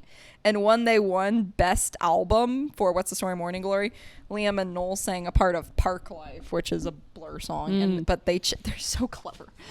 Liam changed the lyrics to life. I'd like to thank all the people. All people. So many people. And they walk your counting hands and in hands through their life. Oh. Okay, so Blur never split. They took breaks, though. I mean, obviously, Damon has done so many different projects, Gorillaz included. And that's why I think ultimately Damon Albarn won. Congratulations, Damon. Because Gorillaz is so big. They are. They're so big. Yeah. Everyone knows who Gorillaz are. Yep. And in a twist of fate, Noel and Damon are now close friends. Oh, wow. Yeah, so he must have forgiven him for the AIDS comment. Yeah. And they said they don't talk about the 90s. Makes sense. But Damon claimed it's nice to be friends with Noel because he's one of the only people who knows what happened, like what went down. They were in the same place at the same time. Exactly. I get it. Yes. And Noel said of the press at the time, you can say you respect an artist in 100 different magazines and it won't get printed. But if you say one bad thing, it does. It's very true. He's probably playing the game. Yeah. You know? Yeah. Overall, things are good now. But it's basically just what happens when, the media blows things up. That happens all the time. All right. So that was a lot. That was a lot. It was interesting. That's so good. I'm so happy it was interesting. But I think I'm going to put it in... You're not missing much, but it's better than watching EastEnders. Because... I don't know how much of a significance it has on the legacy of the band, or like It does. It does. But ultimately, Trust. the media just blew it all out of proportion and just like spun it out into this thing that was a big deal when maybe it wasn't. Yeah. It doesn't feel like the Oasis history. Okay. Like, yeah. I did give you a lot of Blur information. I'm sorry. To all the Oasis heads that are listening, I like Blur too. I think that's fair. Equality. This is throughout their childhoods, whenever Liam and Noel would go and stay in a new place, Noel would tell Liam that it was haunted. Typical brotherly stuff. Yeah, exactly. Noel said, quote, if we were ever anywhere remotely spooky, we'd tell Liam that the house was haunted, particularly his bedroom. Whatever room he was staying Was in. Noel like suspicious or like scared of that stuff? Oh, Liam? Oh, Liam, yeah. Not at first. Okay. So when Liam was asleep or not in his room, Noel would move furniture around. And so like a picture frame would be upside down or that kind of stuff. Liam barged in once, this is Noel saying this, and was like, you've been in my room because now the f***ing lamp is in the toilet. And Noel was like, no way, f***ing hell, wow. Like you think I would do that? Your loving older brother who would never hurt a hair on your head. This reached its apex around 1996 when they were staying at the farm to record Be Here Now. Okay. Which is their third album. Because I guess the sheep looked weird and that kind of stuff, and Noel was like, this is perfect. So Noel claims that Liam is now a full-on ghost believer. Liam has not commented on the story probably because it's embarrassing, but power to him. Do you believe in ghosts? I'm agnostic. I don't know. There could be things out there that I'm not sure of. I've experienced some weird things, but at the end of the day, I just don't know. But I think that's pretty freaking iconic. I do. For Noel to do that. To spend years trying to... He dedicated years of his life to making Liam believe in ghosts. Yeah, and now it's like legitimized. Yes, exactly. So I think that's got to go in the top tier. You think it's biblical? It's biblical. It's hilarious. Like, it's pretty freaking good. Just like, I think it's a good example of like them being brothers. Like, that's a typical like older brother prank. I know. It's like the equivalent of like telling your younger sibling they're adopted. Yeah, exactly. It's like, oh my God. Like, just to watch him freak. And then you give a little. Yeah, it's iconic. It's funny. All right. It's like wholesome in a way. Yes, it is. Yeah, I guess you could say that's the second most wholesome story. Yeah. So, I don't think it's any surprise that Oasis like the Beatles. Yeah. You can tell. Yeah. Their style, their music, everything. So, at the time that Oasis was getting big, George Harrison, my favorite Beatle, had some choice things to say. So Noel, in an interview prior, had said that Oasis were bigger than the Beatles. That's about as worse as John Lennon saying that the Beatles were more popular than Jesus. And George was not happy about that. I bet. Yeah. So I don't think it's true. But Noel said that. And George thought that Liam said it because Liam was viewed as stupid. Oh, okay. Yeah. So, which he is not. He thinks, how does he come up with all those good tweets otherwise? So, he said the music lacks depth and the singer Liam is a pain. The rest of the band don't need him. Well, I don't know about that. I very much disagree. So this really hurt Liam because he loves the Beatles. Like, they're his top 3 of the only bands he listens to. Wow. So he said, If any of them old farts have got a problem with me, then they should leave their Zimmer frames at home and I'll hold them up with a good right hook. A Zimmer frame is a walker. Jeez. He's like, I'll beat the shit out of you, He goes George for the Harrison. jugular. He does. Yeah, he would win in a roast. We should get him. He Can, would. can we get him on the comedy special? And then he said, I still love the Beatles and I still love George Harrison as a songwriter in the Beatles, but as a person, I think he's a fucking nipple. And if you ever meet him, I'll tell him. And if you watch him, nipple. And then he said, how's he know I'm silly? I'm not silly. I've got 4 GCSEs, mate. I'm not silly. Which is like, I think, AP classes. Yeah, it's Yeah. like their We tests. talked about this that during they- Heartstopper. Yeah, it's complicated. So Noel's response was actually kind of nice. He was like, well, George doesn't know Liam personally. Very so level-headed. He shouldn't be saying that, but we still love you, George. That's what Noel basically said. I just think it's funny that George Harrison was like, Liam Gallagher definitely said this, but it was Noel that said it. I mean, he said their music lacks depth, but he said the rest of the band doesn't need him, implying that he thought the rest of the band were okay. But their relationships with the Beatles are okay. Ringo's son drummed for them after Whitey left. Oh, cool. Noel's hung out with Paul McCartney a few times. Liam's met Paul McCartney. There's a story where Liam like was with Paul McCartney backstage at something, and Paul invited him out. He's like, hey, let's go out for a margarita. And Liam's like, no, I'm okay, thanks, I already ate. And Paul's like, I was talking about getting a drink, you knob. And Liam was like, oh, I thought you were talking about pizza. What in the world? That's so silly.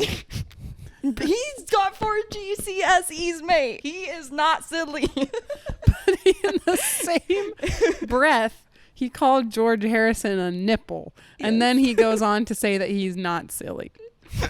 How does that make He's any a sense? little silly. Just a little bit. I'm mad for it. It's a good story. It's funny. It's interesting that he commentated on that. Like, yes. And had such strong opinions about it. I mean, he was really going after Liam. I know. Like, yeah. saying that he didn't even need to be a part of the band and stuff like that. Yeah, So, that's crazy talk. yeah. You know?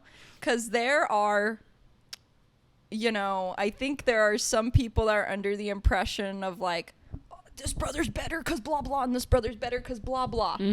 And I think neither of them would have gotten big without each other. No. They need each other. They believe in one another. Okay, what next? Oh, we're on Knebworth. Knebworth time. All right.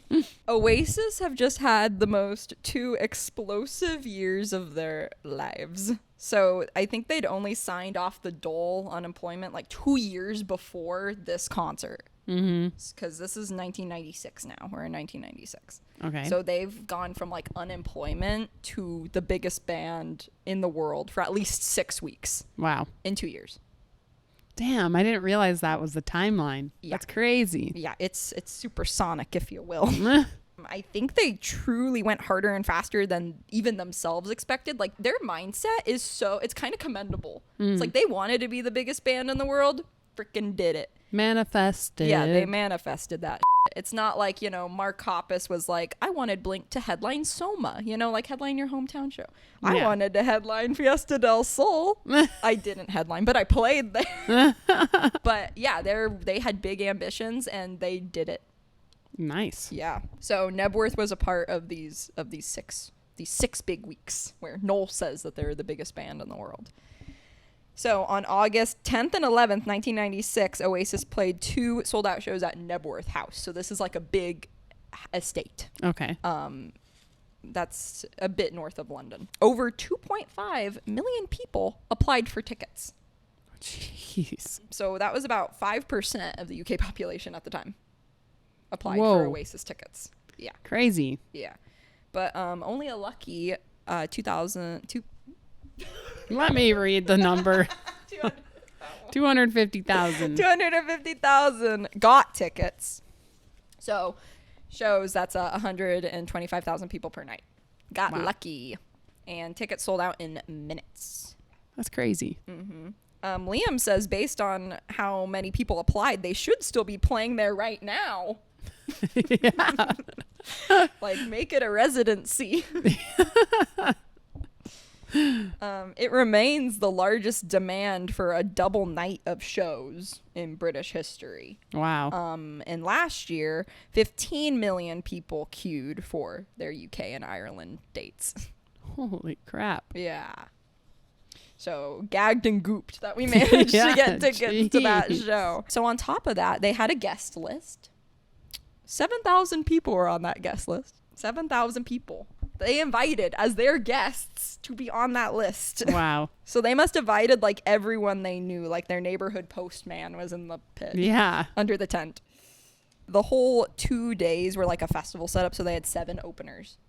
And then they were the headliners, so everyone was there to see them, obviously. That's cool. Yeah. And then they flew in on a helicopter with their whole entourage. So they brought their techs, managers, friends, anyone they felt like had been a part of their story up to that point, which is pretty nice. When they walked on stage, they like walked on with like no music. Like they had a countdown timer, like 5, 4, 3, 2, 1. And they just walked out. Yeah, they just walked out. They had these big inflatable soccer balls and they threw them into the crowd. And the crowd went wild. It's like their mere presence was enough to hype them up. Like just seeing them. Yeah. Was so crazy. I get that feeling. Yeah. No, I do too. I mean, the first time we saw Green Day, holy shit, I was like, they're real people in front of me. Probably gonna have that feeling again for these guys, honestly. Yeah. Their stage setup was really simple. I mean, everything about them is kind of that way stylistically. Just a banner with their name. It dropped later. They had a screen with some cool effects, but they didn't have like blowing up, you know, or anything like that. They don't need it. No, they don't need it. And it's funny because Oasis to me, like, they're not a club band. Like, they don't suit that. They suit arenas. They make anthems. They suit playing in a field, you know? But their style and how they perform is very much club. It's like, hi. Oh yeah, they're just like we're gonna play. Yeah, now. Yeah. That's funny. Yeah, they don't talk really. They just say thank you. Song title. Play it. That's about it. Yeah. I like that though. Yeah. So it allows them to play a lot of songs. And I mean that's what made them also a really great live band until the mid 2000s when Liam's voice blew out. He has it now. He got it back. Liam's like doing his stance, like he puts his hands behind his back. I think you saw in the roll with the video.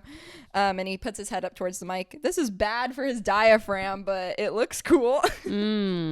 He's like throwing his tambourine around, not at Noel, but like at the floor. The first night he wore like this really nice, like sleek white jacket. Like he looked good. His hair was kind of longer then. It was giving like cute Lord Farquaad, basically. Not to say Lord Farquaad isn't cute, but it was his girlfriend at the time, later his wife, later his ex-wife's jacket. So that like outfit was really planned out, and then they stayed up really late. They like drove around the field in a golf cart and that kind of thing, and they crashed and woke up the next day in the afternoon. And Liam was like, fuck, I don't have more clothes. But he didn't want to wear the same thing. He's like, no, I'm not an outfit repeater.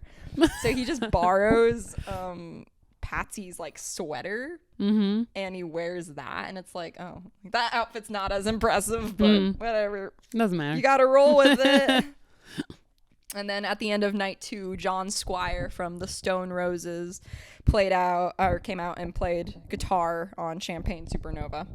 Mr. John Squire gonna play a couple of tunes.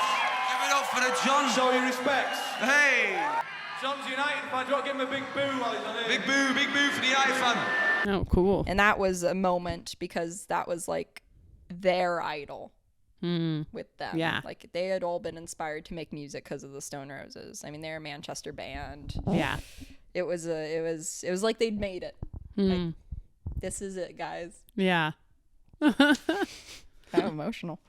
And Liam and Noel say that they have like this telepathic thing going on with each other. Like they can just look at one another and like tell each other how they feel in a glance. And I wonder just what that glance, what they're telling each other that night.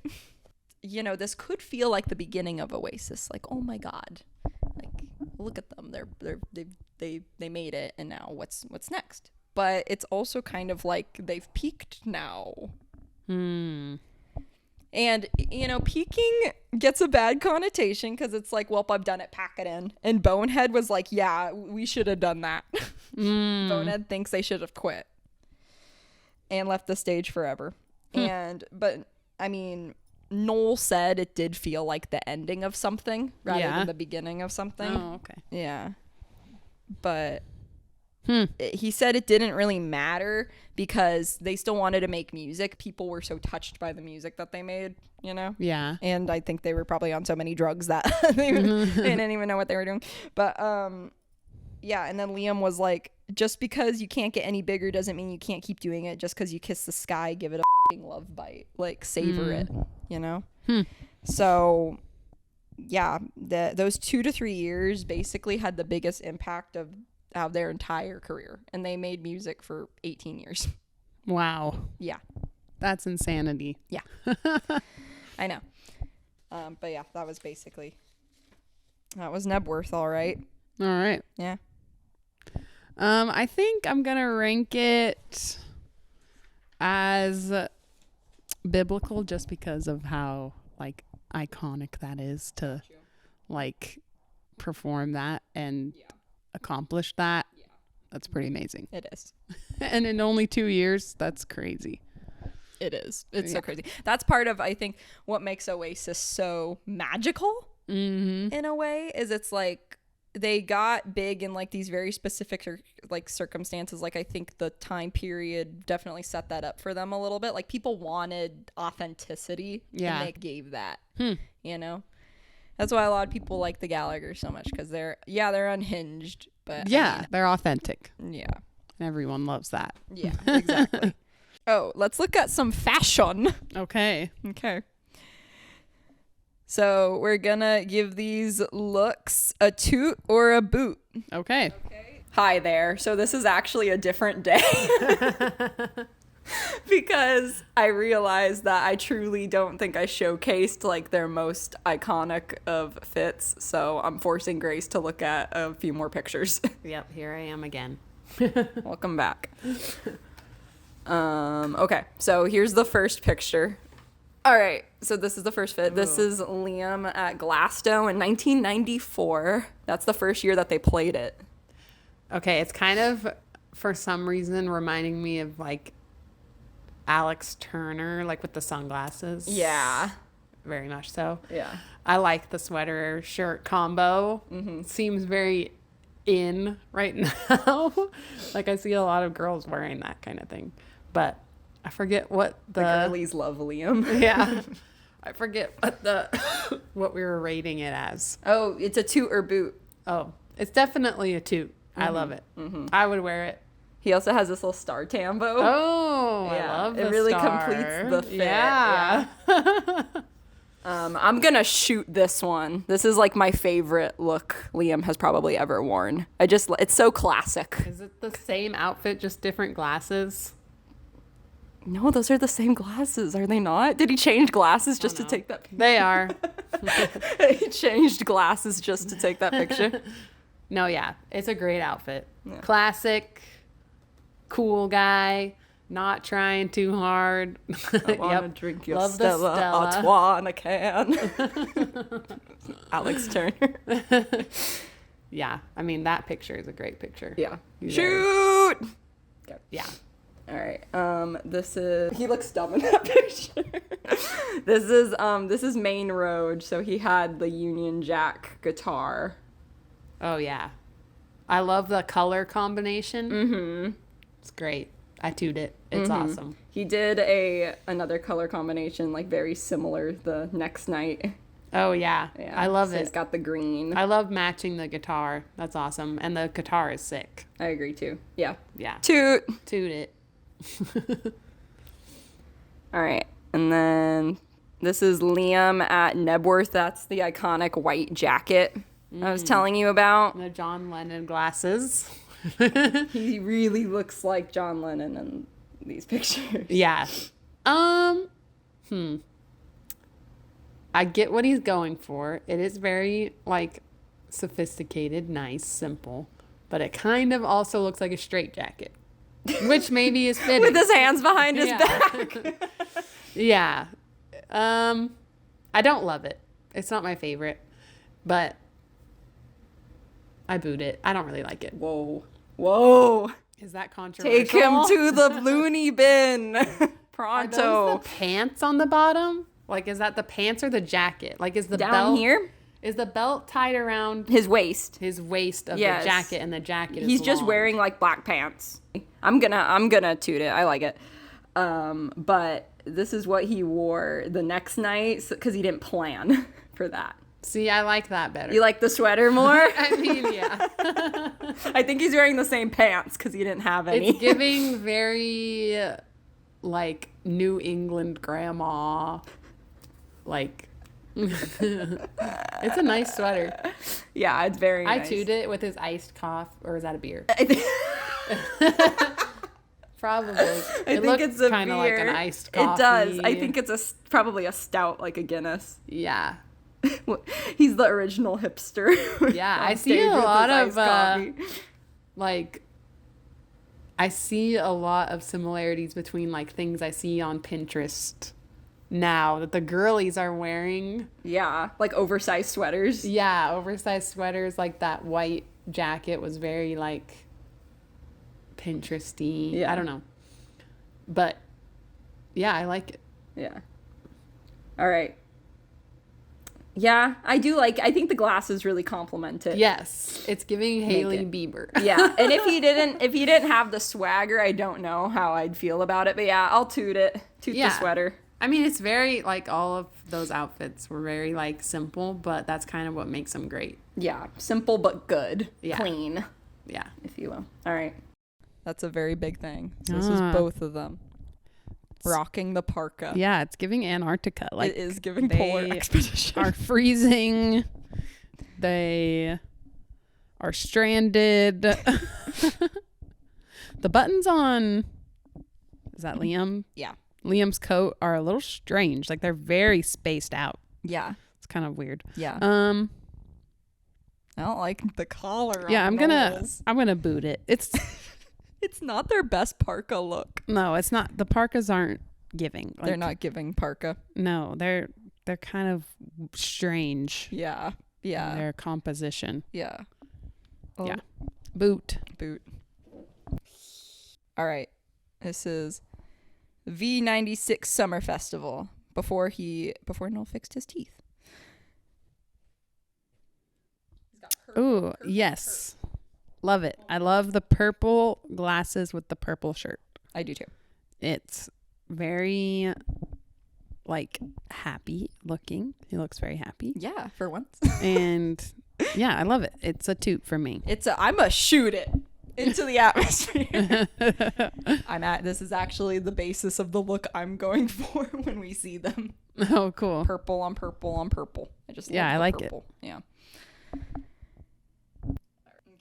So Liam has had some very iconic looks over the years in some very iconic places. Here he is at the Shrek 2 premiere. He's going for a mod vibe. He really does look like John Lennon with those glasses. I know. The necktie is weird. The scarf, yeah. Yeah, the scarf. His trousers are baggy. The little boy is very cute. Yeah. With the Shrek ears. I would give Gene, that's his kid's name, a boot. Or no. Jeez, brutal. I would boot the child. No, a toot. Yeah. It's okay. I think it's too baggy. It doesn't fit. I'm a boot, Liam. Yeah, boot. Saws Liam. Yeah, it's okay. I see what he's going for, but it just doesn't work. It didn't work. Yeah, I agree with that. Yeah. I think this is who wore it best, to be honest. Definitely. Wait, I mean, what that's is a that toot picture? all the way. He looks offended. Looks like he's, yeah. I wonder what Liam said to him. Or what Shrek said to Liam. Yeah. You'll never be as good as your brother. This is another iconic Liam fit. I like it. Did you notice the shoes? Yeah, the shoes are cool. They're like leopard moccasins. Yeah, though. but I like them. They're cool. They're loafers. They're very unique. I like the pop of the leopard, so I'm going to toot it. All right, I gotta say, I do not like the mutton chops. Well, yeah. That's a part choice. of the outfit.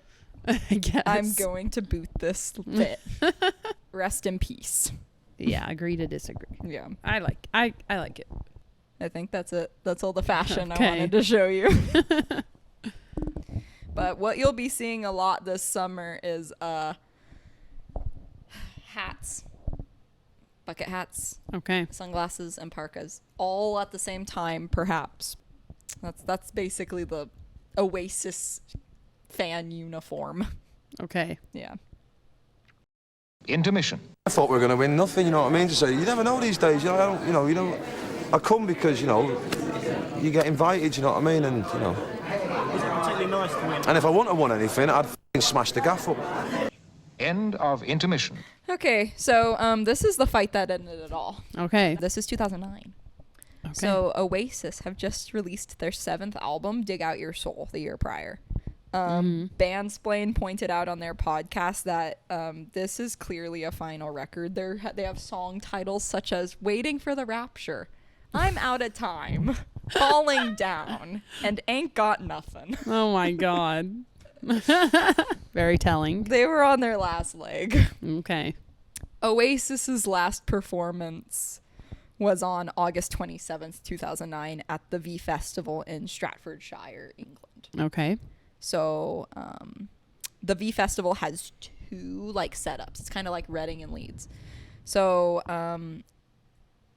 Liam contracted laryngitis and they had to cancel. The final scheduled show of theirs was the 28th of August 2009 at Rock and Seine in Paris. Okay. However, midway through Block Party's set, it was announced that Oasis would not be going on. My goodness. Here's what happened. Okay. So backstage, Liam got mad at Noel for not having Liam's brand, Pretty Green, advertised in a festival catalog for Oasis. Yeah. What was Pretty Green? Like, what was the company for? Parkas. Oh, of course. Yeah, it's just basic clothing. I think it's still a thing, but I don't know if what stock he has in it. Okay. So, yeah, Noel thought that would be tacky. So they argued about that. Okay. And then Liam threw a plum at Noel's head. So they started to yell. Liam storms out. Same old song and dance. Then Liam comes back with a guitar. He tries to hit Noel in the head with the guitar. Oh my goodness. Noel is done. He leaves. He just flies back to London. Noel issued a statement 2 hours later after the gig got canceled, saying, "It is with some sadness and great relief I quit Oasis tonight. People will write and say what they like, but I simply could not go on working with Liam a day longer." Drag him. And then he apologized to the people who won't get to see them because they had this show and then a couple more scheduled. Wow. Yeah. So, and you know what's crazy is in this Wibbling Rivalry shit, Liam even says, "I hope one day I can smash the fuck out of him with fucking Rickenbacker." That's a guitar. And how There you did go. it end? He tried to smash him with a fucking Rickenbacker. And yeah, they were always on the edge, and that was too much to push Noel. I honestly think he was probably done. Yeah. And this was just an excuse for him to get out. They were pushing and pushing and pushing, and Yes. it seems like there were cracks. Yes. Well, it's like they released a new album. The biggest space, I think, between albums was 3 years. Wow. Yeah, that's crazy. That's not long. No. At all. And they're touring yes, and they have kids constantly, and they have marriages that are coming and going, and new marriages and, and all that kind of thing. So yeah, it's clear that. And so they haven't been reunited since now? Yeah. Wow. Yeah. That's crazy. Yeah. Yep. So like 16 years? Yeah. Wow. Yes. So they haven't played together in 16 years. Yeah, because it's 15 years when they announced that they're getting back together. Wow. But I'm going to give it hitting each other with random objects. Hitting each other with random objects.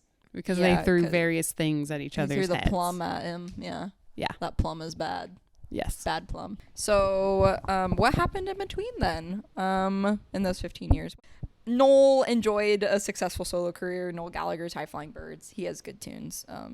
I got If I Had a Gun as a tune.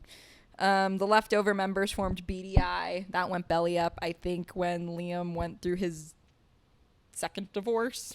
And he disappears for a few years. And then he returns as a successful solo artist. And he actually played 3 shows at Knebworth to 175,000 people collectively. So that was pretty big accomplishment for him as a solo artist. Wow. A lot of words were exchanged through them during that time via interviews and via the internet. The only time they were confirmed to talk was like an annual Christmas text, but I don't know who sent it or if the other one responded or whatever. It's just like, Happy Christmas, and then that's it. You know. Noel had this to say about Liam. He is the angriest man you'll ever meet. He's like a man with a fork in a world of soup. That's an interesting way to put it. Good line. Yeah. Very good line.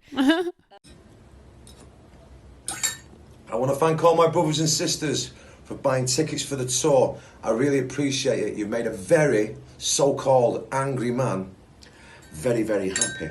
I love yous all, and I'll see you soon. Liam, who is a voracious tweeter, tweeted several pictures of Noel, called him a potato. Fucking stupid. But they were still bothered by one another, basically. Yeah, that's clear. Yeah. When Noel started making more experimental music, he had a woman play scissors at his show. Scissors. Yeah, she would do the scissors next to a microphone. Huh.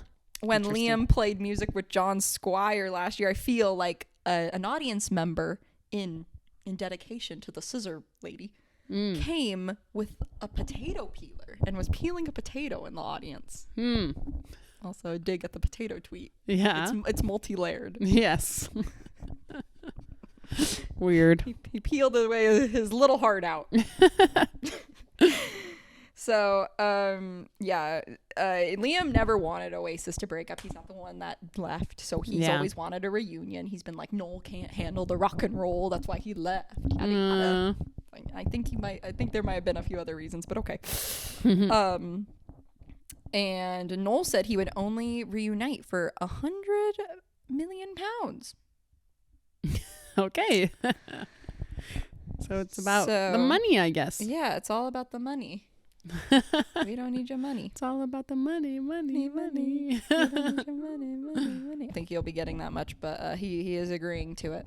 So, reunion 2024. We're up to date. Yay. Reunion. So, causes. Noel's divorce, probably.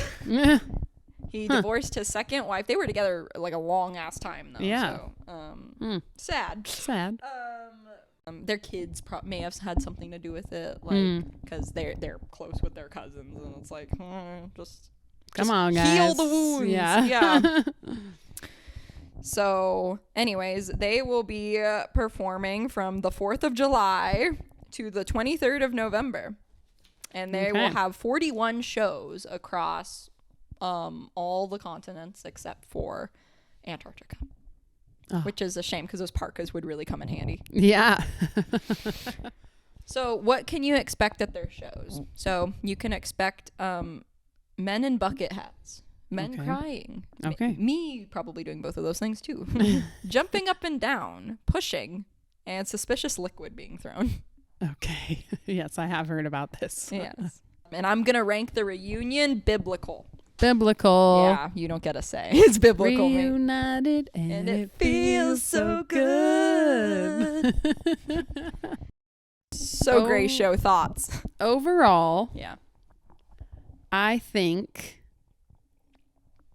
that honestly, their relationship is relatable in a lot of ways. I think a lot of families go through these type of things where they have these blowout arguments where you're screaming at each other and you hate each other. Mm-hmm. And then you have some time apart and things blow over and it's fine. Yeah. I mean, I've seen that happen so many times in my family. Yeah. And when you hear, like, when from an outsider who doesn't know like anything about Oasis, I thought that their arguments would have been like more serious. I honestly thought that too before I got super into them. Yeah. And like that the drama would be more serious, but it honestly just sounds like they were spending too much time together. I can't imagine being with my brother that much. Like, we would rip each other's heads off. Working together, working with your family. Yeah. Again, I'm so shocked that they went for as long as they did. Yeah. It seems like they just went too long, being too close, spending too much time together, and they just get on each other's nerves. Yeah. And bother each other. They're very different. Yes. It seems like their personalities are very different. Yeah. So yeah, I think I don't know. I think it's cool that they're getting back together. It's probably helped that they've had time apart to live their own lives and grow. Hopefully there won't be any fights before our show and we can actually go see them. Yeah. They don't yeah. So yeah, it's like maybe now, because it's like they get grouped together so often. So I think that even allowed for us as, you know, the general public to be like, oh, this is Noel. And like, that would be really hard to work so closely with a family member, especially like a sibling. Yeah. Because sibling relationships are so like unique. Yeah. And you know each other so deeply. Yeah. That working that closely together, there's bound to be like lots of arguments. Yeah. Like it's like they know. Noel has said that they know each other better than anyone. Yeah, they're the person that knows how to push your buttons more than anyone else. Well, it's been said that Noel is the one with a lot of buttons and Liam has a lot of fingers. Yep. So yeah, it seems like they just like to bother each other in that sibling type of way. Yeah. But then it just gets pushed too far and they're just irritated. They're done with it. They don't want to do it anymore, and I can relate to that. Yeah. They're just who they are. They're iconic. They are. Yeah, and they wouldn't be who they are without each other. Yep. And they're authentic and they speak their mind. Yep. And they're not afraid to say some crazy stuff, and I can commend that. You know, it's hard to do that in today's world. Well, and that's, I think, why they truly are the last, like, great rock and roll band. Like, they're the last ones that did this kind of thing. But, yeah, it's like, you know, we don't really have traditional rock bands anymore either, though. No. Like, who do we have? Imagine Dragons? Måneskin, maybe. Måneskin, yeah. They're a little bit like that, but not fully. They're like glam, glam rock. Yeah. Well, I feel like if we also we would probably think differently if we lived back in the day, you know, because we'd be shaped by that. But it's like, you know, would I have been like, oh, these guys are just having a laugh. They're just being who they are. Would I have been like, ugh? You know? Maybe. I don't know. But I think today, again, I really appreciate. I know we didn't talk about their music much, but they do kind of represent that optimism and like that you can be who you want to be. Yeah. And, you know, you have to be yourself. You can't be no one else. Mm-hmm. Truly. Their music and like their vibe and like their look, their Just their way of being. Yeah, like who they are as a band is very authentic to them, and I feel like it's like relatable to a lot of people, and it connects with a lot of people. Yeah. Because they're not trying to be like something they're not. Yeah. Or like they're just speaking from their own experiences and being who they are, and like I think that connects with a lot of people. Mm-hmm. Especially, like I said, in the US, where we're so like individualistic and like you have to achieve your dreams, you have to like be your own person. Yeah. I think that's probably why they're much bigger here than like other bands from the UK. Yeah. Is because of that like spirit. Yeah. That is very like. Yeah. Also a US like. Yeah, achieving your dreams. Yeah. So humble. So inspiring. So sweet. Wow. I have learned so much today. Good. Yes. I'm glad. I hope that you enjoyed it. I think because like I said at the beginning, I think because I know all of these things, like I will have a different experience at the concert because I know more about them. Yeah. And I know like about their history, so it'll be cool to actually like see them in real life versus if I just went like how I was before we did this, like I'll just be like cool, like oh they were there. But now it's like whoa, like they're real. Yeah, that's the legends. That's Bonehead. Yeah.